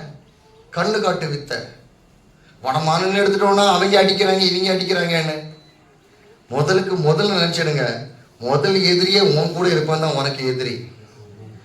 கிறிஸ்தவன் தான் கிறிஸ்தவனுக்கு எதிரியே தவிர வேற்று மதங்கள் அல்ல. நான் ஊழியம் செய்கிறேன் வடமான்ல, நான் முஸ்லீம் வீட்லேயும் தங்குறேன், ஹிந்து வீட்லேயும் தங்குறேன், பஞ்சாபி வீட்லேயும் சீக்கிய குடும்பங்களையும் தங்குனேயா. அவங்க எனக்கு சாப்பாடு கொடுக்கலையா? கிடக்கிறதுக்கான இடம் எனக்கு கொடுக்கலையா? ஒரு முஸ்லீம் விவகாரங்களை கதை 2 வாரத்துக்கு முன்னாடி நடந்த சம்பவம், ஜனவரி 1ஆம் தேதி நடந்த சம்பவம் சொல்கிறேன் கவனிங்க. யூபியில் ஊழியம் செஞ்சுட்டு இருக்கும்போது அந்த போதருடைய குடும்பத்தில் இருக்கிறவங்க எல்லாரும் முஸ்லீம்ஸ் கம்யூனிட்டியை சேர்ந்தவங்க. கான்பூரில் இருக்கிறாங்க, நான் இருக்கிறது ஹரியானாவில் இருக்கிறேன், அவங்க கான்பூரில் இருக்கிறாங்க. அப்போ ஃபோன் கால் எனக்கு வருது, ஆன்லைனில் ஜெபம் பண்ண முடியுமான்னு சொல்லிட்டு வீடியோ காலில் ஜெபம் பண்ணுறேன். அந்த சகோதரிக்கு ரொம்ப பிசாசுடைய போராட்டம், ஜெபம் பண்ணுறேன், அந்த கட்டுகளை ஒன்றுன்னா உடையுது. ஆனால் எனக்கு நேரம் பார்த்து ஜெபம் பண்ணணும்னு ஆசை. ரொம்ப தூரம், 1 டே ஃபுல் நான் ட்ராவல் பண்ணோம். நான் ஹரியானாலேருந்து டெல்லி வரணும், டெல்லியிலேருந்து கான்பூர் போனோம், ரொம்ப தூரம். இது என்னைக்கு நடந்துட்டு இருக்குன்னு பார்த்தீங்கன்னா 30ஆம் தேதி நடக்குது. 31ஆம் தேதி ஆயத்த ஜெபம், அந்த வருஷத்தை முடிந்து புதிய வருடத்துக்கான ஆயத்த ஜெபம் அதெல்லாம் முடியுது. அப்போ அந்த பாஸ்டர் சொல்கிறேன், நமக்கு போவோம், அங்கே போய் அவங்க வீட்டுக்கு போய் ஜெபம் பண்ணணும். அது ரொம்ப தூரம் ஆச்சே, 2 தடவை இங்கே இறங்கி அங்கே இங்கே ஏறணும், ரொம்ப தூரம் ஆச்சே. ஜனவரி 1ஆம் தேதி, நீங்கள் ஜனவரி 1ஆம் தேதி நல்லா சிக்கன் சாப்பிட்ருப்பீங்க. அதே ஜனவரி 1ஆம் தேதி நான் ட்ராவல் பண்ணிட்டு இருக்கிறேன், ஒன்று சாப்பிடாம வெறும் தண்ணியை மட்டும் குடிச்சிட்டு. அந்த ஜனவரி ஃபுல்லு, அந்த 1ஆம் தேதி ஃபுல்லு ட்ராவல் பண்ணுறேன். 2ஆம் தேதி காலமே நான் போய் சேர்றேன் அந்த குடும்பத்திற்காக. ஒரே ஒரு ரூம் தான், சுமார் ஒரு 6-7 பேர் அந்த ஒரு ரூம்குள்ள படுத்திருக்காங்க. எல்லாருமே முஸ்லீம்ஸ் தான். நம்ம வீடு மாதிரியெல்லாம் இருக்காது, நம்முடைய ஃபெசிலிட்டிஸ் மாதிரிலாம் இருக்காது. ஒரு ரூமு, அதில் ஒரு 6-7 பேர் படுத்திருக்காங்க. அடுத்த ஒரு சின்ன ஒரு கிச்சன் தான். இதில் தான் அட்ஜஸ்ட் பண்ணி நானும் படுக்கணும், என் கூட அந்த பாஸ்டர் எல்லாரும் நாங்களும் அதுக்குள்ளே தான் நாங்கள் படுக்கணும். அதில் தான் நான் ஃப்ரெஷ் ஆகணும், எல்லாமே நான் செய்யணும். அப்போ அந்த கஷ்டத்தையும் அந்த சிரமத்தையும் பார்க்காத எதற்காக என் ஆண்டவர் அழைத்து வந்திருக்கிறாரோ அதை நிறைவேற்றி சொல்லி அந்த அம்மாவுக்கு ஜெபம் பண்ணுறேன். அவங்க கொஞ்சம் கொஞ்சமாக இம்ப்ரூவ் ஆகிறாங்க. அதுக்கு பிற்பாடாக அந்த ஆத்திரம் ஏதோ சபையில் நான் சேர்க்கணும்ல, அதில் பக்கத்தில் எங்கேயாவது சர்ச் இருக்கான்னு தேடி அலைகிறேன். கடைசியில் ஒரு சர்ச்சையும் கண்டுபிடிச்சேன். 2ஆம் நாள் அந்த சர்ச்சையும் கூட்டிகிட்டு போயிட்டேன். அந்த அம்மா போய் டெலிவரி ஆகிட்டாங்க. 2ஆம் நாள் அந்த அம்மாவை சர்ச்சை கூட்டிகிட்டு போனால் அந்த அம்மாவுக்கு சர்ச்சில் இருந்து அவ்வளோ பெரிய சந்தோஷமாக இருக்குது. சர்ச்சை கூட்டிகிட்டு போயிட்டேன், அந்த பாஸ்டர்கிட்ட இன்ட்ரடியூஸ் பண்ணேன். இது ஒரு புதிய ஆத்மா, கொஞ்சம் கவனிச்சிங்கன்னு சொல்லி எல்லாம் இன்ட்ரடியூஸ் பண்ணிட்டு எல்லாம் முடியுது. நல்லா கவனிங்க. அப்போ அந்த வீட்டில் இருக்கிறவங்க கான்பூர் பார்த்தீங்கன்னா, யூபியில் இருக்கிற கான்பூர் பார்த்தீங்கன்னா லெதருக்கு ரொம்ப ஃபேமஸ். ஒரு 20 வருடத்துக்கு முன்பதாக நான் ஒரு லெதர் ஜாக்கெட்டு நான் வாங்கியிருந்தேன். மும்பையில் ஒரு தடவை ஊழியத்துக்கு நான் போகும்போது 20 வருஷத்துக்கு முன்னாடி. அது இப்போ யூஸ் பண்ண முடியாது. அப்போ கான்பூர் லெதருக்கு ரொம்ப ஃபேமஸ் ஆயிடுச்சு. நம்ம ஒரு லெதர் ஜாக்கெட் வாங்கலாம், இந்த குளிர்காலம். இப்போ அந்த எங்கெல்லாம் வட மாநிலங்கள் குளிர்காலம் வாங்கலாம், ரேட்டு கம்மியாக இருக்கும். என்ன அவங்க சொன்னாங்க, நாங்கள் ஸ்டிச் பண்ணுறவங்க தான் அப்படி சொல்லிட்டு அந்த சகோதரியுடைய கணவனார் என்னை பல இடங்களுக்கு கொண்டு போகிறாரு. எப்படி அந்த ஜாக்கெட் ஸ்டிச் பண்ணுறாங்கன்றது எல்லாமே, எனக்கு லெதர் ஜாக்கெட்னா எப்படி இருக்கும், லெதர்னா எப்படி இருக்குன்றது எல்லாமே எனக்கு காமிக்கிறாரு. நான் அந்த துணியெல்லாம் எங்கேருந்து வருதுன்ற எல்லா விவரங்களும் நான் தெரிந்து கொள்கிறேன். கடைசியில் நான் சொல்கிறேன், எனக்கு ஒன்று வாங்கணும், அது காசு கொஞ்சம் கம்மியாக இருந்தால் பரவாயில்ல, நான் ஒரு லெதர் ஜாக்கெட் வாங்கணும், நல்லா இருக்குமே சொல்லிட்டு. அப்போ அவருடைய மெஷர்மெண்ட் எல்லாமே எடுத்தார், எனக்கு தகுந்தவரை ஸ்டிச் பண்ணணும், என்னுடைய மெஷர்மெண்ட்ஸ் எல்லாமே எடுத்தார். நான் வீட்டுக்கு வந்து சொன்னேன், என்னோட பாஸ்டர்கிட்ட கேளுங்க, நான் எவ்வளோ பே பண்ணணும் அதை நான் பே பண்ணிடுறேன் அப்படி சொல்லும்போது, ஒரு காசு கூட பே பண்ணட்டான்ட்டாங்க. முஸ்லீம் குடும்பம், நல்லா கவனிங்க. முதல் முறை என்னை பார்க்குறாங்க. நான் பழக்கப்பட்டவனும் அல்ல, அவர்களுடைய மதத்தை சார்ந்தவனும் நான் அல்ல. ஆனால் அவர்களில் ஒருவனாக நான் வாழ ஆரம்பித்தேன். ஹல்லேலூயா. இயேசு அதே போல தான் வாழ்ந்தாரு. பாவிகளுக்காக தான் இந்த உலகத்திற்கு வந்தார்களே தவிர நீதிமான்களுக்காக அல்ல. நல்லா கவனிங்க. இன்னைக்கு நீதிமான் ஒரு கூட்டம் ஓடிட்டு இருக்கு. ஆனா ஆண்டவர் யாருக்காக வந்தாரு? பாவிகளுக்காக தான் வந்தாரு. என்னைக்கு நீ பாவிகளுக்காக ஓடுகிறையோ அன்னைக்கு தான் எழுப்புதல். நீதிமான்களுக்கெல்லாம் ஓடுனது போதும். நீதிமன்றங்களுக்கெல்லாம் ஓடினது போதும். ஆண்டவர் எங்கேயாவது இயேசு, நான் திரும்ப கேட்கிறேனே, இயேசு எங்கேயாவது நீதிமன்றங்களுக்காக ஓடினாரா? பரிசேயரும் சதுசேயரும் தங்களை நீதிமான்கள் என்று காண்பித்தார்கள், அப்படித்தானே? கடைசி ஆண்டவரை காட்டி கொடுத்தது யாரு? அல்ல, வேறு மதத்துக்காரனா? கூட இருந்த அப்பத்தையும் திராட்சரசத்தையும் புசித்தவன் காட்டி கொடுத்தது யாரு?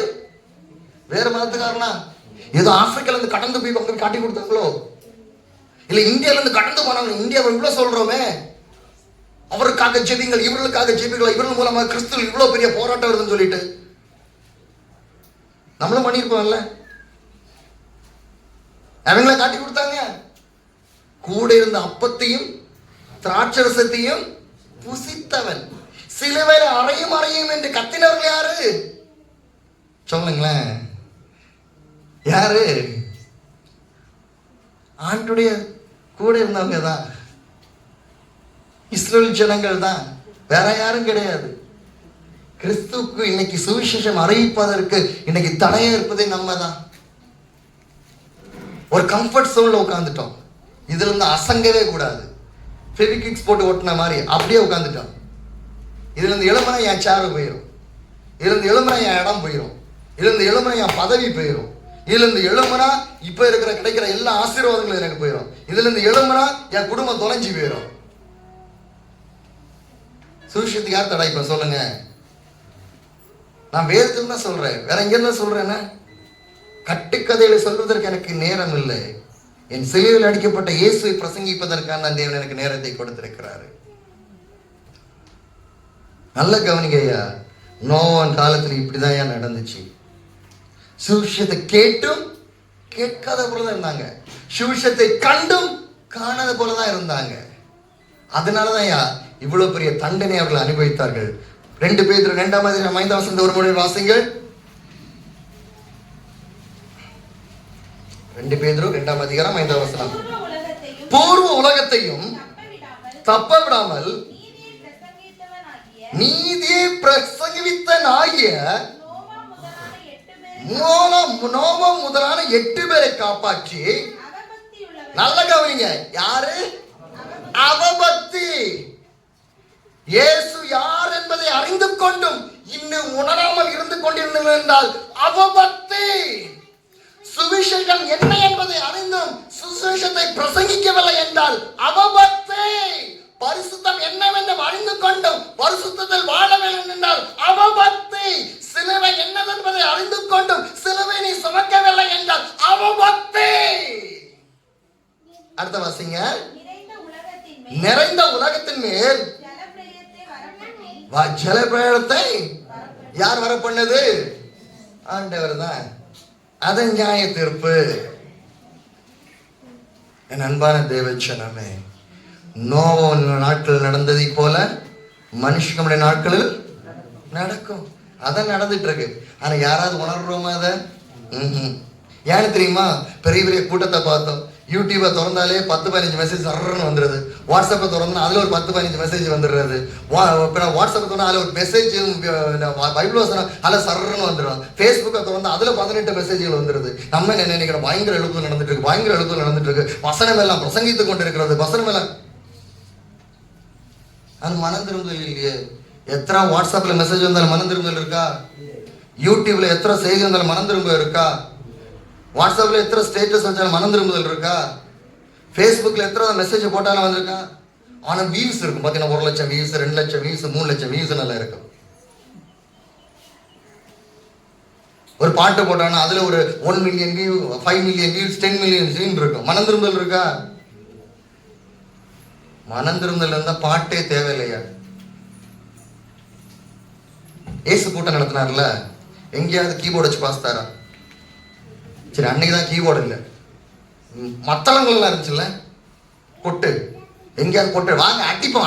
அடியில இருக்கிற எருசலேமில் இருக்கிறவங்க தெரிச்சு ஓடணும். எங்கேயாவது அடிச்சாரா? கொட்டு எடுத்துட்டு வாங்க, அடிப்போம், அடின்னு அடிப்போம். எங்கேயாவது அங்கே ஒர்ஷிப் டீம்னு ஒன்று நடத்தினாரா? இன்னைக்கு ஆட்டை கேட்டாலும் என்ன, நாங்கள் ஒர்ஷிப் டீம்ன்றாங்க. ஏசு எங்கேயாவது ஒர்ஷிப் டீம் நடத்தினாரா? 12 hours துதி ஆராதனை எங்கிட்ட வந்துச்சுன்னு தெரியல. நான் பைபிள்ல இருந்து பேசுறேன். எதை பேசினாலும் பரிசுத்த வேதத்துல பேசுங்க. எந்த ஊழியத்தை செஞ்சாலும் அந்த ஊழியம் தேவனுடைய வசனத்தின்படியாக இருக்கணும். அப்படிதான். எது வேண்டுமானாலும், நல்ல கவனிங்க, எது வேண்டுமானாலும் மன்னிக்கப்படும். ஆனால் ஒருவன் பரிசுத்த ஆவியானவரை விரோதமாக பேசினால் இம்மைக்கும் மன்னிக்கப்படாது, மறுமைக்கும். இன்னைக்கு பரிசுத்த ஆவிய துக்கப்படுத்திட்டு இருக்கிறோம். நான் வசனத்துக்கு நான் வரேன். எங்கேயாவது இயேசு கிறிஸ்து ஒரு பிரைஷன் ஒரு டீமை கூட்டிட்டு தெரிஞ்சாரா?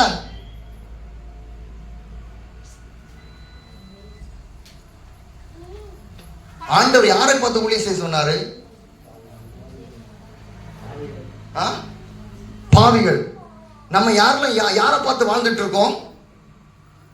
சரி, அதை விடுங்க. யாருக்கு பேர்ல ஞானஸ்தானத்தை எடுத்தோம்? யாருக்கு பேர்ல? அப்படித்தானே? தாவீதின் பேர்ல எங்க ஞானஸ்தானம் எடுத்தீங்களா நீங்க? யார் பேர்ல? பிதா, குமாரன், அப்படிதானே? ஆனா இன்னைக்கு ஊழியத்தினுடைய நிலைமையை பாருங்க, திருச்சியுடைய நிலைமையை பாருங்க. ஆராதனை தவறு நான் சொல்லவில்லை, ஆனால் ஆராதனை ஊழியமாக இருந்து விடக்கூடாது. தேவனை புகழ்ந்து பாடும் தவறு நான் சொல்லவில்லை, ஆனால் அதுவே என்னுடைய ஊழியமாக இருக்கணும். அதனாலதான் நிறைய யூடியூப்ல பாட்டு மட்டும் தான் வருது, பிரசங்கத்தை காணோம். ஏன் காசு கிடைக்கும் யூடியூப்ல இருந்து? அதான இல்லைன்னு யாரா சொல்ல முடியுமா? யூடியூப்ல நல்ல பாட்டு லைக்ஸும் ஷேரும் கிடைச்சா என்ன கிடைக்கும்? ஆனா பைபிள் என்ன சொல்லுச்சுன்னு தெரியுமா?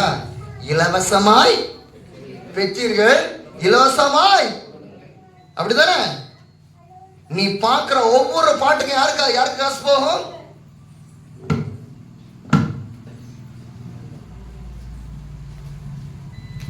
கிறிஸ்தவனுடைய நிலைமையை பேசிட்டு இருக்கேன். இன்னைக்கு இந்தியா சுவிசேஷம் அறிவிக்கப்படல கத்துறோம் இல்ல?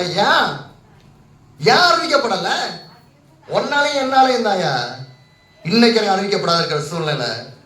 ஒன்னாலையும் என்னாலையும் தாயா. ஏன் தெரியுமா? இயேசுக்கு முன்பாக நிற்பவன் யார்? எந்த மத தலைவனால் நிற்க முடியும்? எந்த சாத்தானால் நிற்க முடியும்? நீ விசுவாசிக்கிற தேவன் ஜீவன் உள்ள தேவன்.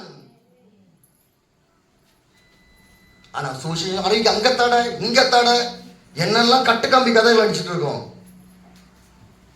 என் பரிசுத்தாவின் இருந்தா நான் நிக்கிறதுக்கு முன்னாடி எவரும் நிக்க முடியாது. நான் பிரசங்கித்த அவன் கேட்டுதாயா ஆகணும். ஏனென்றால் எனக்கு தேவனுடைய வல்லமையால் கொடுத்திருக்கிறார். சகல அதிகாரம் கொடுக்கப்பட்டிருக்கிறது. மத்தேயு 28 அதிகாரத்தில் சொல்லப்பட்டிருக்கிறது. நீங்கள் புறப்பட்டு போங்க தானே சொன்னாரு. அதுக்கு பிறகு என்ன சொன்னாரு? சர்வ சிஷ்யம் சுவிசேஷத்தை பிரசங்க. நான் அடுத்தது எல்லா அதிகாரம் உங்களுக்கு கொடுக்கப்பட்டிருக்கிறது. அப்படிதானே? அதுக்கு அர்த்தம் என்ன? எவன் உன்னை எதிர்த்தாலும் எல்லா வல்லமையும் எனக்கு கொடுக்கப்பட்டிருக்கிறது. இயேசு என்கிற நாமத்துக்கு முன்பதாக ஒரு மனிதனால் இருக்க முடியாது.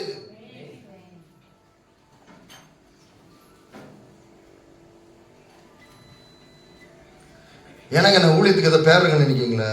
ஒரு பேரும் கிடையாது. ஊழியத்துக்குன்னு ஒரு பேரே கிடையாது. இயேசு எங்கேயாவது வச்சிருந்தாரா பேரு? விடுதலையின் ஊழியம், அபிஷேகத்தின் ஊழியம். சரி, பேதுரு ஊழியம் செஞ்சாப்ல எங்கேயா பேர் வச்சாப்லையா?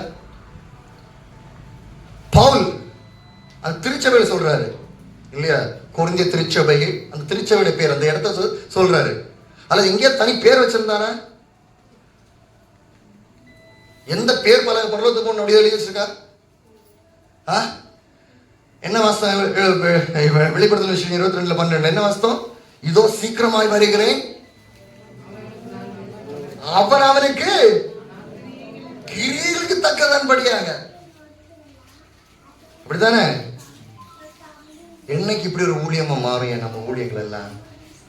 அது பெரிய ஊழியமோ சின்ன ஊழியமோ, பெரிய தீர்க்கதரிசியோ சின்ன தீர்க்கதரிசியோ, பெரிய சர்ச்சோ சின்ன சர்ச்சோ, ஏசு அப்படி எப்படியா பாப்பாரா? இது பெரிய ஊழியம், இது சின்ன ஊழியம், இது பெரிய சர்ச்சு, இது சின்ன சர்ச்சு, இது பெரிய ஊழியக்காரன், இது சின்ன ஊழியக்காரன். அப்படியே ஆண்டவர் எப்படியா பாப்பாரா? அப்படி எங்கேயே சொல்லிருக்கா? இன்னைக்கு நம்ம பார்க்குறோம் இல்லையா? பார்க்குறோமா இல்லையா? பின்ன எழுப்புதல் இங்கிருந்து வரும்? வருமா? வராது. வார எழுப்புதல் திரும்ப போகும். ஆனால் இந்த வானை வெடிக்க விடுங்க, பார்த்துருக்கீங்களா? நைட்டை பகலில் விட்டால் தெரியாது, நைட் விட்டால் தான் தெளிவாக தெரியும். நம்ம இடத்துல ரொம்ப ஃபேமஸ் இல்லை, அங்கே நார்த் இந்தியாவில் ஃபேமஸ் தான். வானை வெடிக்க விடும்போது சொர்ன்னு மேலே போகும். மேலே போய் வெடிச்சு விரியும் போது பார்க்க அவ்வளோ அழகாக இருக்கும், அப்படித்தானே? ஆனால் அது எவ்வளோ செகண்ட் நிற்கும்னு நினைக்கிறீங்க? இன்னைக்கு இருக்க நடக்கிற ஊழியத்துடைய கட்டுக்கதைகள் எல்லாம் அப்படிதான். ஒரு பிரம்மாண்டமான ஒன்றை உருவாக்கி விடுறது.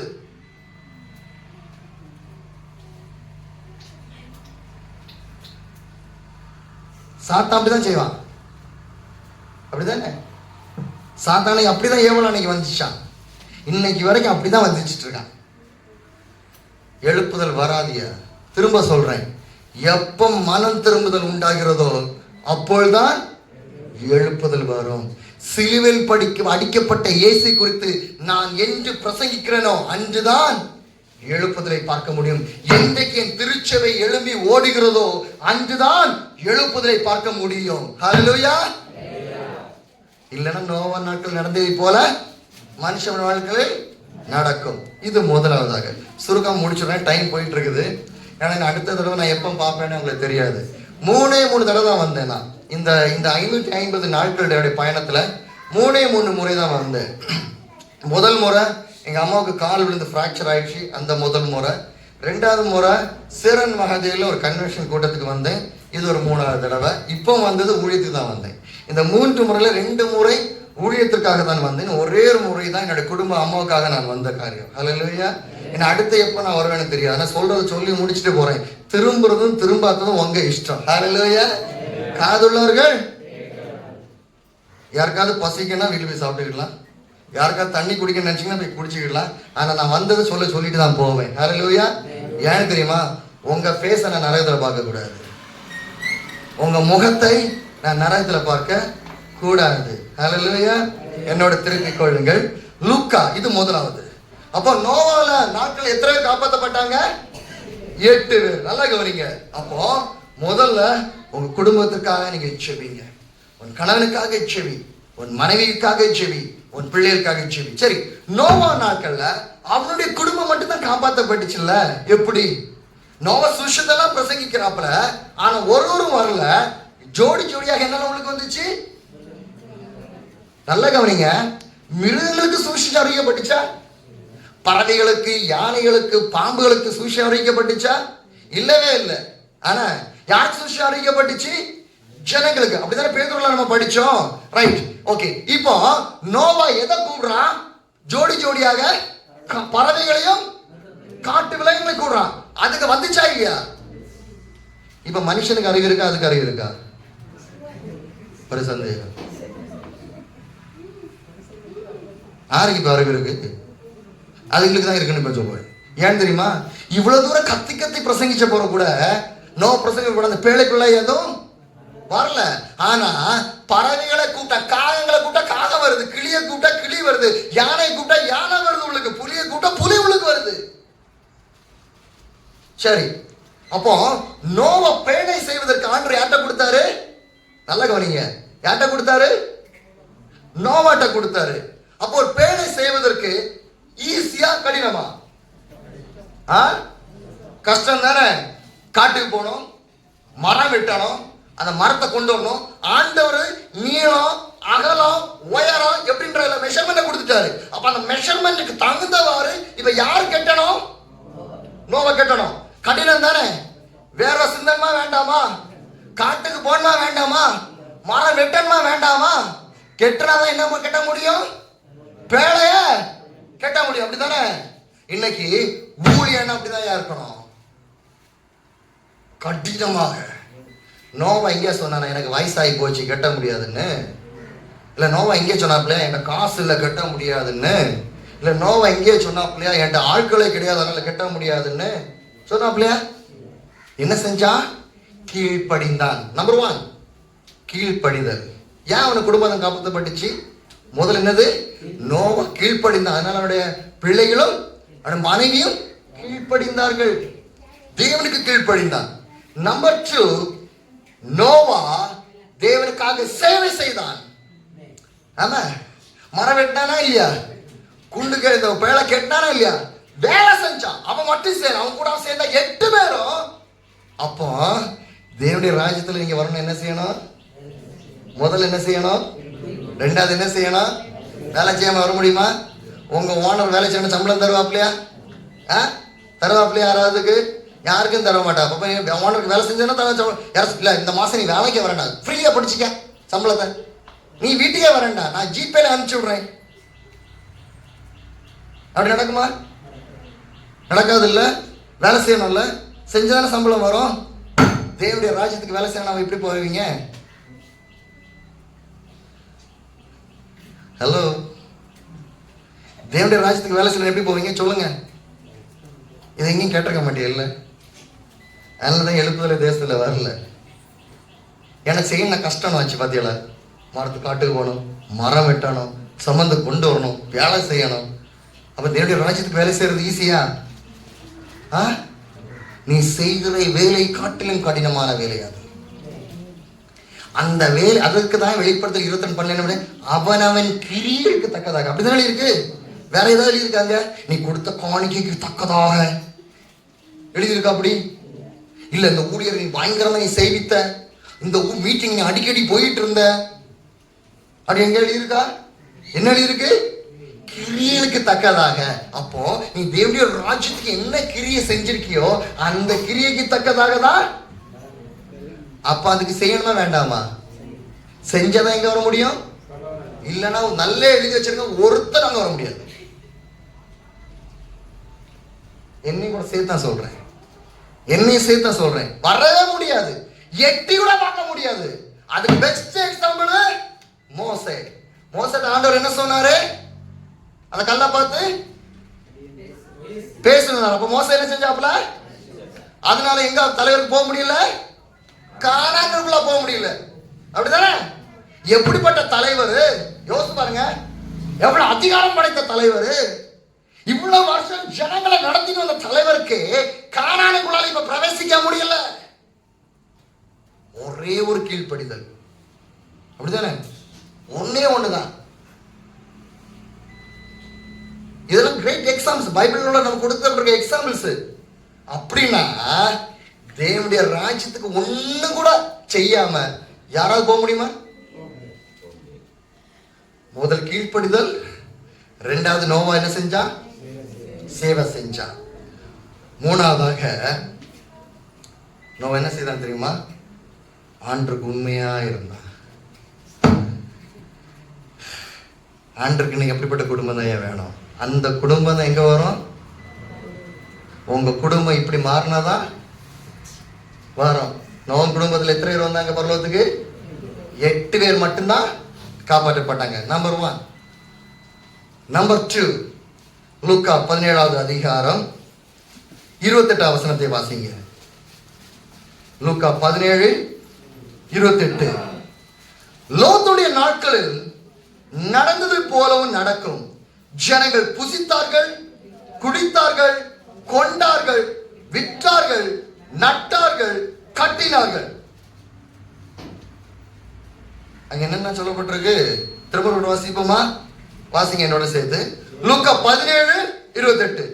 லோத்துடைய நாட்களில் நடந்ததை போல நடக்கும். ஜனங்கள் நம்பர் 1 புசித்தார்கள், நம்பர் 2 குடித்தார்கள், நம்பர் 3 கொண்டார்கள், நம்பர் 4 விற்றார்கள், நம்பர் 5 நட்டார்கள், நம்பர் 6 6 காரியங்கள் இல்லையா? 6 காரியங்கள். ஆண்டருக்கு சோதம் அழிக்கணும்னு ஏன் அப்படி பிளான் வந்துச்சு? ஏன்னா வேதம் சொல்லுது, சோதமுடைய பாவம் பரலோகத்தை எட்டினது.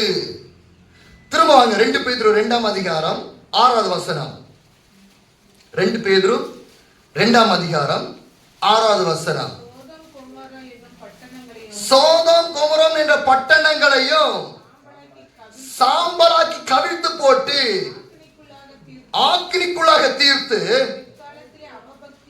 பிற்காலத்தில் அவபக்தியாய் நடப்பவர்களுக்கு அவைகளை திஷ்டாந்தமாக வைத்து. ஆண்டவர் இப்ப உங்களுக்கு முன்னாடி சோதமன் குமரமா எப்படி வச்சிருக்காரு? திஷ்டாங்கமாக வைத்திருக்கிறார். ஏன் 6 காரியங்கள் சொன்னேன். என்னென்ன காரியங்கள்? புசித்தார்கள், குடித்தார்கள், கொண்டார்கள், விற்றார்கள், நட்டார்கள், கட்டினார்கள். இதுக்கு அர்த்தம் என்ன தெரியுமா? இதெல்லாம் இன்னைக்கு நடக்குதா? நடக்குதா இல்லையா? இல்ல நடக்க போதா? என்ன நினைக்கிறீங்க? நடந்துட்டு இருக்கா? எப்படி நடந்துட்டு இருக்கு? முதல்ல என்ன சொல்றது? ஜனங்கள் புசித்தார்கள். முன்னாடி இந்த வள்ளியூர்ல இருந்து நம்ம அவங்க இட்டமொழின்னு வைங்களேன், இது வாரதல் இவ்வளவு ஹோட்டல் பார்க்க முடியுமா? அந்த வேலை வள்ளியூர்ல இருந்து இந்த சாத்தாங்குளம் ரூட் இப்படியே வரணும்னா இவ்வளவு ஹோட்டல் பார்க்க முடியுமா? இப்ப குறைஞ்சது 5 கிலோமீட்டர் முன்னாடி இருக்கா இல்லையா? வீட்டுல திங்கிறத காட்டில எங்க அதிகமா திங்கிறோம்? இன்னைக்கு ஹோட்டல்ல திங்கிறோம். அப்ப நம்ம நம்பர் 1க்கு வந்துட்டோம். எங்க? புசித்தார்கள். அப்ப நீங்க இருக்கீங்க அந்த லிஸ்ட்ல, இப்ப எண்ணிடுங்க. அடுத்த நம்பர் 2, அடுத்து என்ன சொல்லப்பட்டிருக்கு? குடித்தார்கள். இங்க என்ன சாராயத்தை சொல்லப்பட்டிருக்கு? நல்ல கவனிங்க. மதுபானம், மதுபானம் அழியப்பட இப்பொழுது நாங்கள் ஜெபிக்கிறோம். நல்லதுதான், நான் தப்புன்னு சொல்ல மாட்டேன். நல்ல கவனிங்க. மதுபானம் குடிக்கிறவன் பாவியா? பாவியா? மதுபானம் குடிக்கிறவன் பாவி. என்ன அப்படி பாக்குறீங்க? என் சொல்லுங்க, மதுபானம் குடிக்கிறவன் பாவியா? பாவி இல்லையா? ஆண்டவரே போச்சு, இவ்வளவு கேட்ட சுவிசேஷம் மாறி போச்சு. மதுபானம் குடிக்கிறவன் பாவிதான், இல்லை என்று நான் மறுக்க மாட்டேன். அவன் மனம் திரும்பினால் என்னுடைய ராஜ்யத்தில் வருவான். ஓகே. ஆனா அதே வாயை வைத்து பிறரை அவதூறாக பேசினால் பாவமா இல்லையா? நீ சாராயமே குடிக்கண்டாம், நீ மதுபானமே குடிக்கண்டாம். சொல்லுங்களேன், இப்ப யார் பாவி? சாராயம் குடித்தவன் பாவியா, இல்லைன்னா அவதூறாக பிறரை இதே வாய் கொண்டு பேசினவன் பாவியா? 2 பேருமே பாவிதான். அவன் குடிச்சிட்டு பேசுறான், நீ குடிக்காம, அப்ப அவனும் பாவி. சரி, அடுத்த ஒரு பாயிண்ட்டுக்கு வரேன். இப்போ நான் ஒரே ஒரு பாவம் தான் செஞ்சேன், ஒரு துள்ளி தான் நான் பாவம் செஞ்சேன், ஒரே ஒரு டிராப் பாவம் தான் செஞ்சேன். அவனை மாதிரி கிடையாது, அவன் 100 பாவம் செஞ்சிருக்கான். அவன் என்ன காட்டில மகா பாவி. நான் ஒன்னே தான் செஞ்சிருக்கேன். இப்படி பைபிள்ல 2 பேர் உண்டு. யாருன்னு சொல்ல முடியுமா? 2 பேர் தேவனுடைய ஆலயத்திற்குள்ளாக வந்தார்கள். சொல்லுங்க, பரிசேயனும் ஆயக்காரன். நான் பைபிளுக்குள்ள தான் வருவேன், எது பேசணும் பைபிளோட தான் பேசுவேன். 2 பேர் இப்ப தேவனுடைய ஆலயத்துக்குள்ள வராங்க. இன்னைக்கு உங்களுக்கு இது ஒரு விடுதலின் கூட்டமா இருக்கட்டும், ஞாயிற்றுக்கிழமை கூட்டமா இருக்கக்கூடாது. 2 பேர் வராங்க. யாருக்கா பசிக்குதா? நான் பீகார்ல கேயான் இடத்துல பிரசங்கிச்சுட்டு இருந்தேன். பொதுவா 8 மணிக்கு ஆரம்பிச்சு 12 மணிக்கு சர்ச்சு முடியும். ஆனா நான் 8 மணிக்கு ஆரம்பிச்ச சர்ச்சு சாயந்தரம் 7 மணிக்கு முடிஞ்சது. ஹல்லேலூயா. நம்முடைய பல ஆராதனைகளும் இப்படிதான். ஆனால் அது எனக்கு புதுசு இல்லை, உங்களுக்கு புதுசா இருக்கலாம், எனக்கு புதுசு இல்லை, எனக்கு எல்லாம் பழசுதான். ஓகே, கேளுங்க. கேட்கிறவர்கள், காதுள்ளவர்கள், இல்லாதவர்கள் போக கடவார்கள். நான் கவலைப்படவே மாட்டேன். ஏன்னா இயேசு ஒரு ஆளுக்கும் பிரசங்கிச்சாரு. நீங்க எல்லாம் போனா நான் பாஸ்டரோட பிரசங்கம் பண்ணிட்டு இருப்பேன். பாஸ்டர் கேட்பாரு. அப்படி ஒரு சம்பவம் நடந்திருக்கு தெரியுமா உங்க சர்ச்சில்? சில வருஷங்களுக்கு முன்பதாக நான் ஒரு நாளைக்கு வந்திருந்தேன் சர்ச்சுக்கு. நான் இப்போ பாஸ்டரோட பேசிட்டு இருந்தேன். அப்போ ஒரு நாள் நமக்கு ஜோம் பண்ணலாமே அப்படின்னு கேட்டேன். அப்போ நான் சொன்னேன், இப்போ ஒரு நாளைக்கு நான் வரேன்னு சொல்லிட்டேன். வந்துட்டேன். பாஸ்டருக்கு ஆச்சரியம், பரவாயில்ல இவ்வளவு தூரமா வந்துட்டேன்னு சொல்லிட்டு நானும் பாஸ்டர் வந்து ஜோம் பண்ணோம் மத்தியானம் வரைக்கும். பாஸ்டர் உண்மையா இல்லைன்னு கேளுங்க, மத்தியானம் வரைக்கும் ஜோம் பண்ணோம். மத்தியானத்து பிறகு பாஸ்டருடைய அம்மா நல்ல ஒரு சாப்பாடு கொடுத்தாங்க, சாப்பிட்டுட்டு திரும்ப கிளம்புறேன். நாங்கள் 2 இடத்துல இருந்து பிரசங்கம் ஜோம் பண்ணியிருக்கோம். மத்தியானம் காலம் தொடங்கி மத்தியானம் வரைக்கும் இதே சர்ச்சில் இதே இடத்துல நீங்க இருக்கிற அதே இடத்துல இருந்து நாங்கள் 2 ஜோம் பண்ணியிருக்கிறோம். அதனால எனக்கு அது புதுசு கிடையாது, எனக்கு அது பழசுதான். நீங்க எழுதி போனா நான் அவர்கிட்ட பிரசங்கம் பண்ணிட்டு இருப்பேன், அவர் இருப்பாரு, எனக்கு நல்லாவே தெரியும். ஹல்லேலூயா.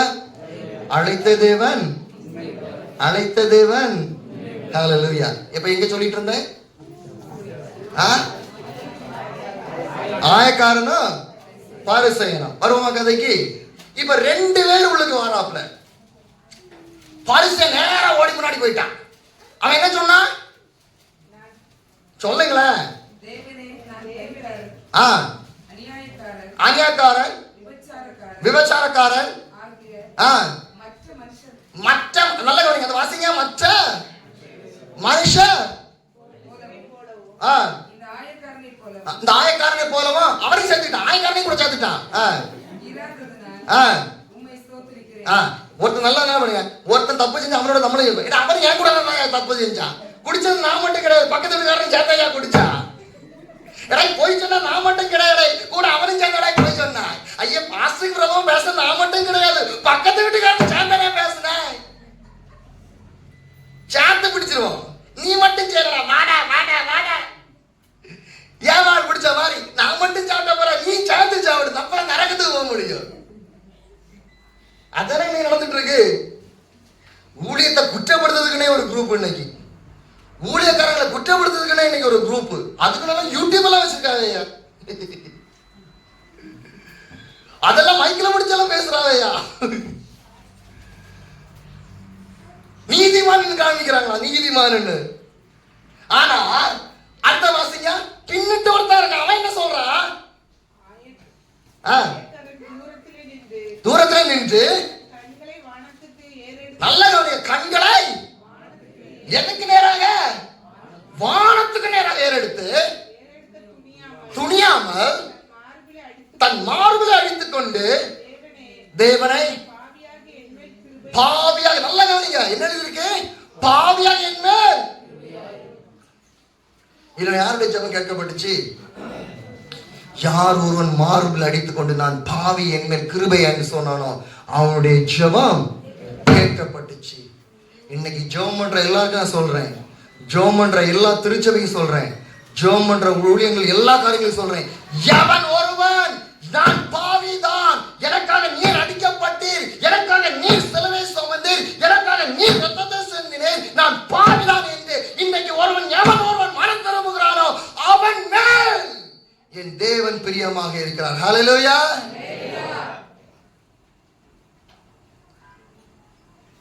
நல்லா இருக்கிறாங்க.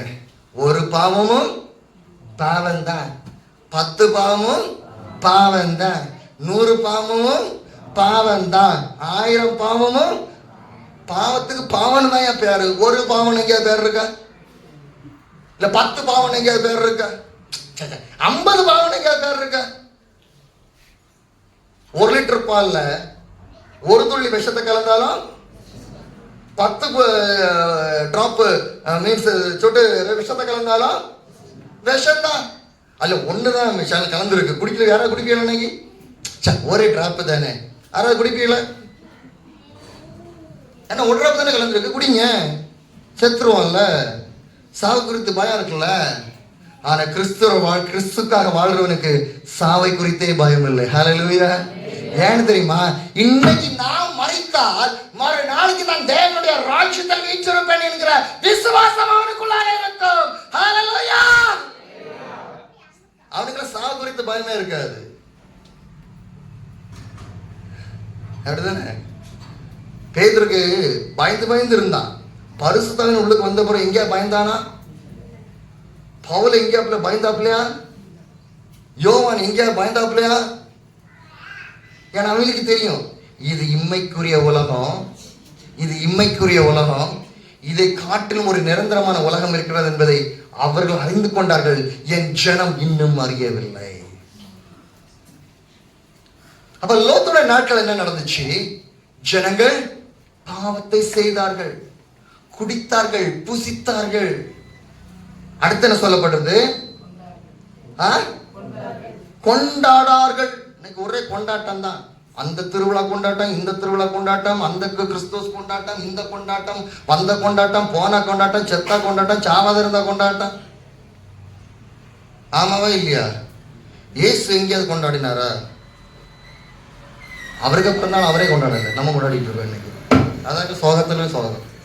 ஹல்லேலூயா. அவருடைய பர்த்டே செலிப்ரேஷனை அவர் ஒரு நாள் கூட செலிப்ரேட் பண்ணல. எங்க கொண்டாடினாரா? 33 வருடங்கள் இயேசு ஊழியத்தை செய்தார். தன்னுடைய ஒரு பிறந்த நாளையும் கூட அவர் கொண்டாடவில்லை. ஆனால் அவர் பேரை வைத்துக் கொண்டு இன்னைக்கு உலகம் எங்கும் கொண்டாடி கொண்டிருக்கிறோம். நல்ல விஷயம் தான். ஆனால் அந்த கொண்டாட்டத்திலையும் இயேசு நாமம் மகிமைப்பட வேண்டும். ஹல்லேலூயா. அப்படி செய்தில்லை என்றால் அது நல்ல ஒரு கொண்டாட்டம், சுவிசேஷத்தை அறிவிக்கிற ஒரு கொண்டாட்டமாக இருக்கும். செத்த கூட இன்னைக்கு காணிக்க வாங்குறோம்ல. சாவு தினத்தை வச்சு காணிக்கலாம் நடக்குது இன்னைக்கு. எப்படின்னு பாருங்க. செத்தவங்களுக்கெல்லாம் ஒரு கொண்டாட்டம் கிறிஸ்தவம் கொண்டாடிட்டு இருக்காங்களா இல்லையா? வருஷத்துக்கு ஒரு முறை. அதுக்கு என்ன பேரு? கல்லறை திருநாள். இடையே அவன் செத்து போயாச்சு. செத்து போனவர்களெல்லாம் கொண்டாடிட்டு இருக்க. எத்தனை வருஷம் நீ கொண்டாடி கொண்டு இருப்ப? மரித்தவர்கள் தங்களை மரித்தவர்கள் அவர்களை தங்களை அடக்கிக் கொள்ளட்டும். அப்படித்தானே இருக்கு. ஆண்டவர் என்ன சொன்னாரு? என் தகப்பன் இறந்து விட்டு அடக்கிறாங்க. ஆண்டவர் என்ன சொன்னாரு? மரித்தவர்கள் தங்களை தங்களை அடக்கிக் கொள்ளட்டும். அப்போ இன்னைக்கு என்ன நடக்குது? சோதம் குமர நாட்கள் தான். கல்லறை திருவிழா. அதுக்கு பெயிண்ட் அடிச்சு, புல்லெல்லாம் வெட்டி, அதுக்குன்னு ஒரு பிரிவினை பிரிச்சு, அதுக்குன்னு ஒரு காணிக்கை வாங்கி, ஆமா தானே? ஆமாவா இல்லையா? அப்ப இப்ப யாருடைய காலத்துல அடுத்த வாழ்ந்துட்டு இருக்கோம்? சோதம் கோமரா. அப்படித்தானே? அப்படித்தான் பைபிள் சொல்லுது. அடுத்தது விட்டார்கள். இது என்ன தெரியுமா? நல்ல கவனிங்க. ஒரு உண்மையை சொல்லித்தாரேன். யூபியில, உத்தரப்பிரதேஷ், யூபினா உத்தரப்பிரதேஷ், சில வருடங்களுக்கு முன்பாக ஒரு 200-300 வருஷத்துக்கு முன்னாடி மெத்தடிஸ்ட் மிஷனரிகள் வந்து கடினமான ஊழியங்கள் செய்து, இன்னைக்கு யூபியில ஊழியம் செய்யறது கடினம் எல்லாம் கேள்விப்பட்டிருக்கீங்களா? ஆனா 300 வருஷத்துக்கு முன்னாடி அவங்க எல்லாம் ஊழியம் செஞ்சிருக்காங்க. அப்ப அவங்க செஞ்ச ஊழியர்கள் என்னன்னு சொல்லுவோம்? கம்ஃபர்ட்ல இருந்து வேலை செஞ்சாங்க. அப்ப அவங்க எல்லாம் ரொம்ப ஏசியில இருந்து வேலை செஞ்சாங்க. இப்பவுமே நிறைய ஆடுறாங்க யூபியில ஊழியம் செய்ய முடியலன்னு சொல்லிட்டு. நான் 300 வருஷத்துக்கு முன்னாடி கதையை சொல்றேனே. மெத்தடிஸ்ட் மிஷனரிகள் வந்து ஊழியங்கள் செஞ்சாங்க. அப்படிப்பட்ட திருச்சபைக்கெல்லாம் நான் போனேன். 1857 வருஷம் கட்டப்பட்ட திருச்சபைக்கெல்லாம் நான் போனேன். திருச்சபையில போய் பார்த்தேன். பெரிய திருச்சபை கட்டிருக்காங்க. சின்ன திருச்சபைலாம் கட்டல. ஏன்னா அவங்க தரிசனம் அப்படி இருந்துச்சு. ஏன் தெரியுமா? ஒரு நாளைக்கு ஒரு பெரிய எழுப்புதல் வரும். இந்த திருச்சபைக்குள்ளாக இவ்வளவு ஆட்கள் கடந்து வரல என்று அன்றைக்கே அந்த இடத்தை அதிகமாக வாங்கி வைத்திருந்தார்கள், ஆலயத்தை கட்டுவதற்கும் ஜெபிப்பதற்குமாக. ஆனா இன்னைக்கு இருக்கிற ஜனம் உணராம என்ன பண்ணிட்டாங்க தெரியுமா? விட்டார்கள். எந்த இடத்த? கோயில் இடத்த, சர்ச் இடத்த விட்டார்கள். எழுப்புதல் வருமா?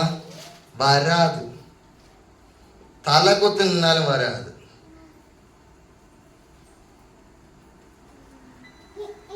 ஏன் யூபி இன்னைக்கு இவ்வளவு பிரச்சனை சந்திக்குது? விட்டு சாப்பிட்டல, காணிக்க காசுல வாங்கின இடத்த விட்டு சாப்பிட்டல, உபத்திரம் தான் வரும். எழுப்புதல் வராது. சபைகள் அடிக்கப்படும், நடக்கப்படும். ஏன் தெரியுமா? எப்பெல்லாம் இஸ்ரவேல் ஜனங்கள் தப்பு செஞ்சாங்களோ அப்பப்ப ஆண்டவர் அடி கொடுத்துட்டே இருப்பாரு. அதே மாதிரிதான் இன்னைக்கு இந்திய தேசம் இவ்வளவு பாடுபடுது. ஏன் தெரியுமா? எனக்காக காணிக்க சிந்தி ரத்தம் சிந்த வாங்கப்பட்ட இடங்கள் இன்னைக்கு விற்கப்பட்டது.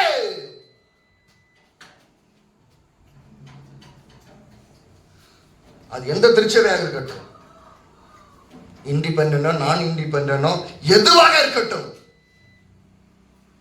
அடுத்தது என்ன சொல்லப்பட்டிருக்கு? நட்டார்கள். இதோட கூத்து என்ன தெரியுமா? ஒரு திருச்சபை கட்டி 10 தடவை பிரதிஷ்டை நடத்திடுவாங்க. ஒரு திருச்சபை கட்டிட்டு எத்தனை தடவை? 10 தடவை பிரதிஷ்டை. எனக்கு என்னன்னு புரியல. இது எருசலேம் தேவாலயம் எத்தனை தடவை பிரதிஷ்டை பண்ணப்பட்டுச்சு? ஒரு முறை தானே. கெட்டும் போது அது பிரதிஷ்டை பண்ணப்பட்டுச்சு. அடுத்த பிரதிஷ்டை பண்ணப்பட்டுச்சா? பிரதிஷ்டை பண்ணாங்க. ஆனா வருஷம் பிரதிஷ்டை. நட்டார்கள். எங்கிருந்தே இதெல்லாம் வந்துச்சு முளசி புதுசா? நீ இன்னொரு இடத்துல திருச்சபை இல்லாத இடத்துல ஒரு திருச்சபை நட்டி பிரதிஷ்டை பண்ணிருக்கலாம் இல்லையா? செஞ்சிருக்கலாம் இல்லையா? தமிழ்நாட்டில் தான், வட மாநிலம் சொல்ல, தமிழ்நாட்டில் இன்னைக்கும் திருச்சபை இல்லாத கிராமம் இருக்கு இல்லையா? அட்லீஸ்ட் ஒரு 5 குடும்பங்கள் இருக்கிற ஒரு கிராமம் இருந்திருக்கும் இல்லையா? அந்த 5 குடும்பத்துக்காக ஒரு திருச்சபை நீ ஏற்படுத்திருக்கலாம் இல்லையா? அதை நீ பிரதிஷ்டை பண்ணிருக்கலாம் இல்லையா? நீ பிரதிஷ்டை பண்றதுக்கு நீ என்ன செய்யற? ஒரு கலெக்ஷனை போடுற. ஆமாவே இல்லையா? அந்த கலெக்ஷன் பண்ண காசை வச்சு, அந்த சாப்பாடு கொடுக்கிற காசை வச்சு இன்னொரு இடத்துல நீ ஒரு தேவாலயத்தை கட்டிருக்கலாம் இல்லையா? நட்டார்கள். அடுத்து என்ன சொல்லப்படுது? கட்டினார்கள். தேவையில்லாத இடத்துல தேவையில்லாத பில்டிங்கை கட்டுறது. ஏன் இப்ப வரேன், ஆண்டவர் ஏசு எங்கேயாவது கட்டடத்தை கட்டினாரா? திருச்சபைக்கு கட்டடம் தேவை. ஆமாவா இல்லையா? திருச்சபைக்கு கட்டிடம். இப்ப எங்களை மாதிரி தனி ஊழியங்கள் இருக்குங்களா, தனிநபர் ஊழியங்கள், எங்களுக்கு கட்டிடம் ஏதாவது தேவையா சொல்லுங்க? தேவையா? பிற திருச்சபை என்னத்துக்கு இருக்கு? நான் எனக்குன்னு ஒரு கட்டிடத்தை கட்டி வச்சுட்டேன்னா திருச்சபை ஒண்ணு எதுக்குங்க இருக்கு? பவுலை காட்டிலும் உயர்ந்த ஊழியர்கள் யாராவது இருக்காங்களா நம்ம இந்தியால? பவுல் கெட்டுனா என்ன கெட்டினாப்ல உடனே சொல்லுவாங்க அது அழைப்பு. பவுலுடைய அழைப்பு என்னது? அப்போஸ்தல ஊழியங்கள், பிரயாணம். ஒரு இடத்துல ஆத்துமாக்கள் வரும், திருச்சபை உருவாக்குவாரு, ஒரு ஆளை கையில கொடுப்பாரு, அடுத்த இடத்துக்கு கடந்து போவாரு. தனக்கு எதையை கட்டி வைத்தாரா? அடுத்தது வரேன், இயேசுட நான் வரேன். இயேசுடைய ஊழியம் சுவிசேஷ ஊழியம் அதிகமாக, அப்படித்தானே? சுவிசேஷ ஊழியங்கள்.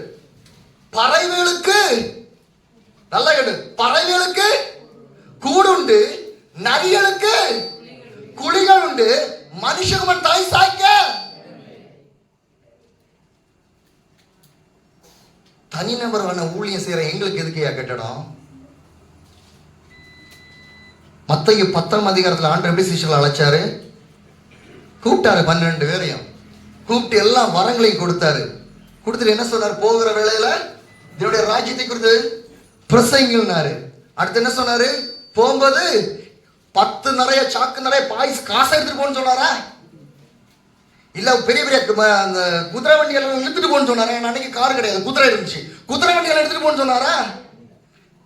சில ரதங்களை குறித்தும் குதிரைகளை குறித்தும் மேன்மை. ஆனா நாங்களோ சிலுவையில் அடிக்கப்பட்ட இயேசுவை குறித்து சொல்கிறோம். அப்படிதான் வசனம் சொல்லுது. தனிநபர் செய்யற ஊழியத்துக்கு எதுக்கு உனக்கு கட்டணும்? உன் வேலை என்னது? ஒரு திருச்சபை வளராம இருக்க, திருச்சபை வளர வைக்க உன்னால என்ன செய்ய முடியும்? ஒரு திருச்சபை கட்டாம இருக்க, திருச்சபை கட்டுறதுக்கு அவனால என்ன செய்யுமோ அதை செய். நீ உன் காசுக்கு, உன் இஷ்டத்துக்கு, உன் செல்வாக்குக்கு நீ பணத்தை சேர்த்து வச்சு அதுல ஒரு கட்டடத்தை கட்டி அதுல இருந்து ஊழியர்களை பிரித்து, ஊழிய விசுவாசிகளையும் பிரித்து, ஆத்மாக்களையும் பிரித்து உனக்கான ஒரு கூட்டத்தை சேர்க்கிறாயே, இதை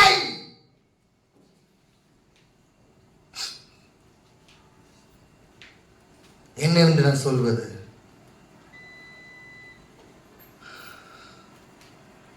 யோசித்து பாருங்க.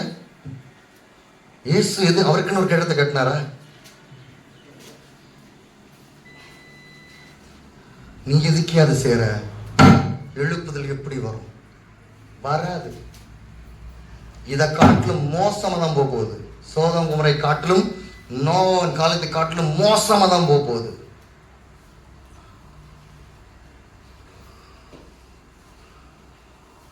வேதவசனத்துல ரோமர்ல புத்தகத்தில் இருக்கும், அஸ்திபாரம் இல்லாத இடத்தில். அந்த வசனம் யாருக்கா தெரியுமாயா? ஒரு அஸ்திபாரம் இல்லாத இடத்துல பவுல் சொல்றப்பல நான் அஸ்திபாரத்தை கட்ட விரும்புறேன்றாரு. சொன்னாரா இல்லையா? யாராவது வசனத்தை எடுத்து வாசிக்க முடியுமா? ரோமன் புத்தகத்துல ஒருவன் மீது அஸ்திபாரம் இல்லாத இடங்களில்.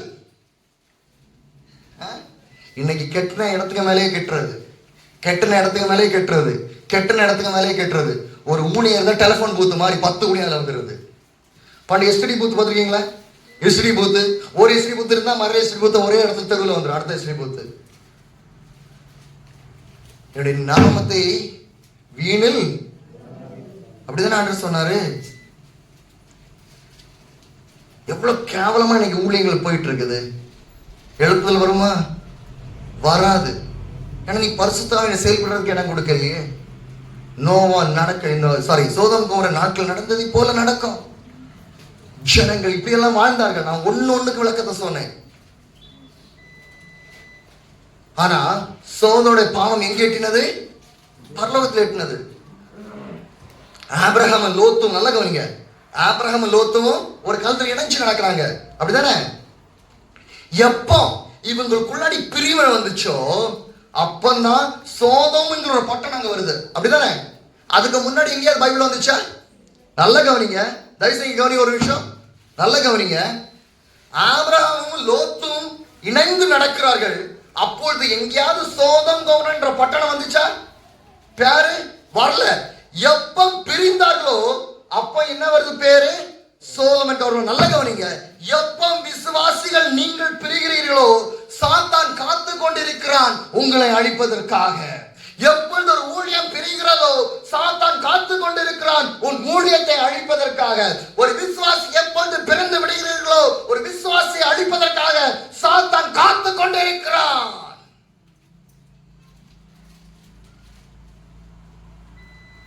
கிறிஸ்து பிரிந்திருக்கிறாரா? கொரிந்தியர்ல பவுல் கேட்கிறான், கிறிஸ்து பிரிந்திருக்கிறாரா? நான் பெந்தேகோஸ்து சபையை மட்டும்தான் நான் சார்ந்த இயேசு, நான் புரொட்டஸ்டன்ட் சபையை மட்டும்தான் சார்ந்த இயேசு, நான் கத்தோலிக்க திருச்சபை சார்ந்ததான் நான் இயேசு. அப்படி இயேசு எங்க சொன்னாரா? ஆனா இன்று நமக்குள்ளாடி எவ்வளவு பிரிவினைகள். கத்தோலிக்க என்கிற ஒரு பிரிவினை, புரோட்டஸ்டன்ட் என்கிற பிரிவினை, பெந்தேகோஸ்து என்கிற ஒரு பிரிவினை, இண்டிபெண்டன்ட் சர்ச் என்கிற ஒரு பிரிவினை, பல விதமான ஊழியங்கள் என்கிற பிரிவினை. அப்படிதானே? கிறிஸ்து பிரிந்திருக்கிறாரா? இல்லையே. ஊழியத்தில் பல வகைகள் இருக்கு. நல்ல கவனிங்க. ஊழியத்தில் பல வகைகள் இருக்கிறது. ஆனால் எல்லா ஊழியத்தின் தலைவர் இயேசு. அப்ப இயேசு பிரிவினை குறித்து சொல்லவில்லையே. நீ ஏன் பிரிவினை ஆவியோடு வாழ்ந்து கொண்டிருக்கிறாய்? நீ பிரிவினை ஆவியோடு வாழ்ந்து கொண்டிருந்தால் பரிசுத்த ஆவியை உன்னால் எப்படி செயல்படுத்த முடியும்?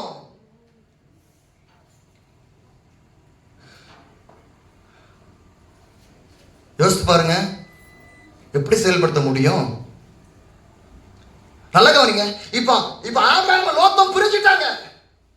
இப்ப லோத்தம் ஆபிரகாம் பிரிஞ்ச பிறகு சோதோம் என்ற ஒரு பூர்த்தி ஒரு பட்டணம் வருது. அது பாவம் நிறைந்ததாக இருக்கிறது. தேவன் பரலோகத்தில் அந்த சோதோமுடைய பாவம் பரலோகத்தில் எட்டினா போகுது. தேவன் அதை தண்டிக்க வேண்டும் என்று தீர்மானிக்கிறார். அப்ப யார் அனுப்புறாரு? தூதர்கள் வராங்க. யாரை பார்க்க வராங்க? ஆபிரகாம் பார்க்க வராங்க. ஆபிரகாம் என்ன சொல்றாங்க? நாங்க சோதோமுக்கு போறோம், சோதோமின் நியாய தீர்ப்பிற்காக. அப்ப ஆபிரகாம் ஒண்ணு பண்றாப்ல. என்ன பண்ணாப்ல? அங்க இருக்கிற நீதிமான்களுக்காக ஜெபிக்கிறான், ஆண்டவர்ட்ட போராடுறான். ஆபிரகாம் அதை கேட்டு சந்தோஷப்படவில்லை. ஐயோ, அங்கு ஜனம் இருக்கிறார்களே, நீதிமான்கள். நல்ல கவனிங்க, நீதிமான்கள் அங்கு இருக்கிறார்களே, அந்த நீதிமான்கள் அங்க ஜெபிப்பது என்னுடைய கடமை என்பதற்காக ஆபிரகாம் ஜெபிக்கிறான். அவன் போராடுறான். ஒரு நீதிமான் இருந்தால் அழிப்பீரோ, 50 நீதிமான்கள் இருந்தால் அழிப்பீரோ என்று போராடி ஜெபிக்கிறான். ஆனால் அங்க என்ன உருவாகிறது? அக்னி பரலோகத்தில் வந்தது, அவ்வளவு சாம்பலாக்கி போட்டது என்று வேதம் சொல்லுகிறது. ஆனால் அங்க இருந்து 3 பேர் வர்றாங்க. யாரெல்லாம்? லோத்துவும் அவருடைய 2 குமார்த்திகளும் 3 பேர் வராங்க. மற்றவங்க எல்லாம் நல்ல கவனிங்க. நோவன் காலத்தில் எத்தனை பேர் காப்பாற்றப்பட்டாங்க? 8 பேர். சோதோம் அழியில் எத்தனை பேர் காப்பாற்றப்பட்டாங்க? 3 பேர் தான். பைபிள் அழகான ஒரு ஓமை இருக்கும். மீன் வலையை போடுவாங்க, அதில் எல்லா மீனும் மாட்டிக்கிடும். அதுக்கு பிறகு நல்ல மீனெல்லாம் ஒரு கூடைக்கும், மற்றதெல்லாம் அவ்வளோதான். ஹல்லேலூயா. பதறியோ அக்னியை சுட்டெரிப்பாரு. அவ்வளவுதான். நல்லா கவனிச்சிடுங்க. இப்போ இந்த 3 பேர் மட்டும் காப்பாற்றப்படுறாங்க. லோத் எங்கே ஜெபம் பண்ணானா? லோத் நீதிமான் எங்கே ஜெபம் பண்ணானா? அட குமார்த்திகள் எங்கேயா ஜெபம் பண்ணாங்களா? ஆனா லோத் ஒண்ணு செய்யறான். என்ன தெரியுமா? இந்த அவங்க தவறு செய்கிற வரல என் குமார்த்திகளை எடுத்துடுங்க, ஆனா தேவனுடைய மனிதர் மீது தன்னுடைய குமார்களை கொடுப்பதற்கு முன் வருகிறான். ஏனென்றால் அவர்கள் தூதர்கள், அவர்களை ஒன்றும் செய்யக்கூடாது என்று பாதுகாக்கிறான். அதுதான் என் நீதிமானு. அவன் என்ன செஞ்சிருப்பான்? ஐயோ, என் குடும்பம் இல்ல, என் பிள்ளைங்கள் இல்ல, அவங்கள நான் வச்சுக்கிறேன், நீங்க போய் எங்க சாவுங்கடா விட்டுருக்கலாம். லோத்து செஞ்சாரா? அதுதான் என் சிலுவை எடுக்கிறதுக்கு அர்த்தம். அதுதான் என் சிலுவை எடுப்பதற்கான அர்த்தம். விலைக்கிரயம், விலைக்கிரயமாக கொடுக்கிறது யார்? ஆண்டுகிட்ட ஒப்பு கொடுத்தப்பட்ட வாழ்க்கை அது. மனம் திரும்புற வாழ்க்கை அது. நல்ல கவனிங்க. இப்ப என்ன நடக்குது அங்க? நீதிமானான லோத்து அவருடைய 2 குமார்த்திகளும் காப்பாற்றப்படுறாங்க. அவங்க 2 குமார்த்திகள் காப்பாற்றப்பட்டாங்க. யாருடைய ஜெபத்தின் மூலமாக? ஆபிரகாமின் ஜெபத்தை தேவன் நினைவு கூர்ந்தான். நல்ல கவனிங்க, தேவன் நினைவு கூர்ந்தனால் லோத்துமட 2 குமார்த்திகளும் காப்பாற்றப்பட்டார்கள்.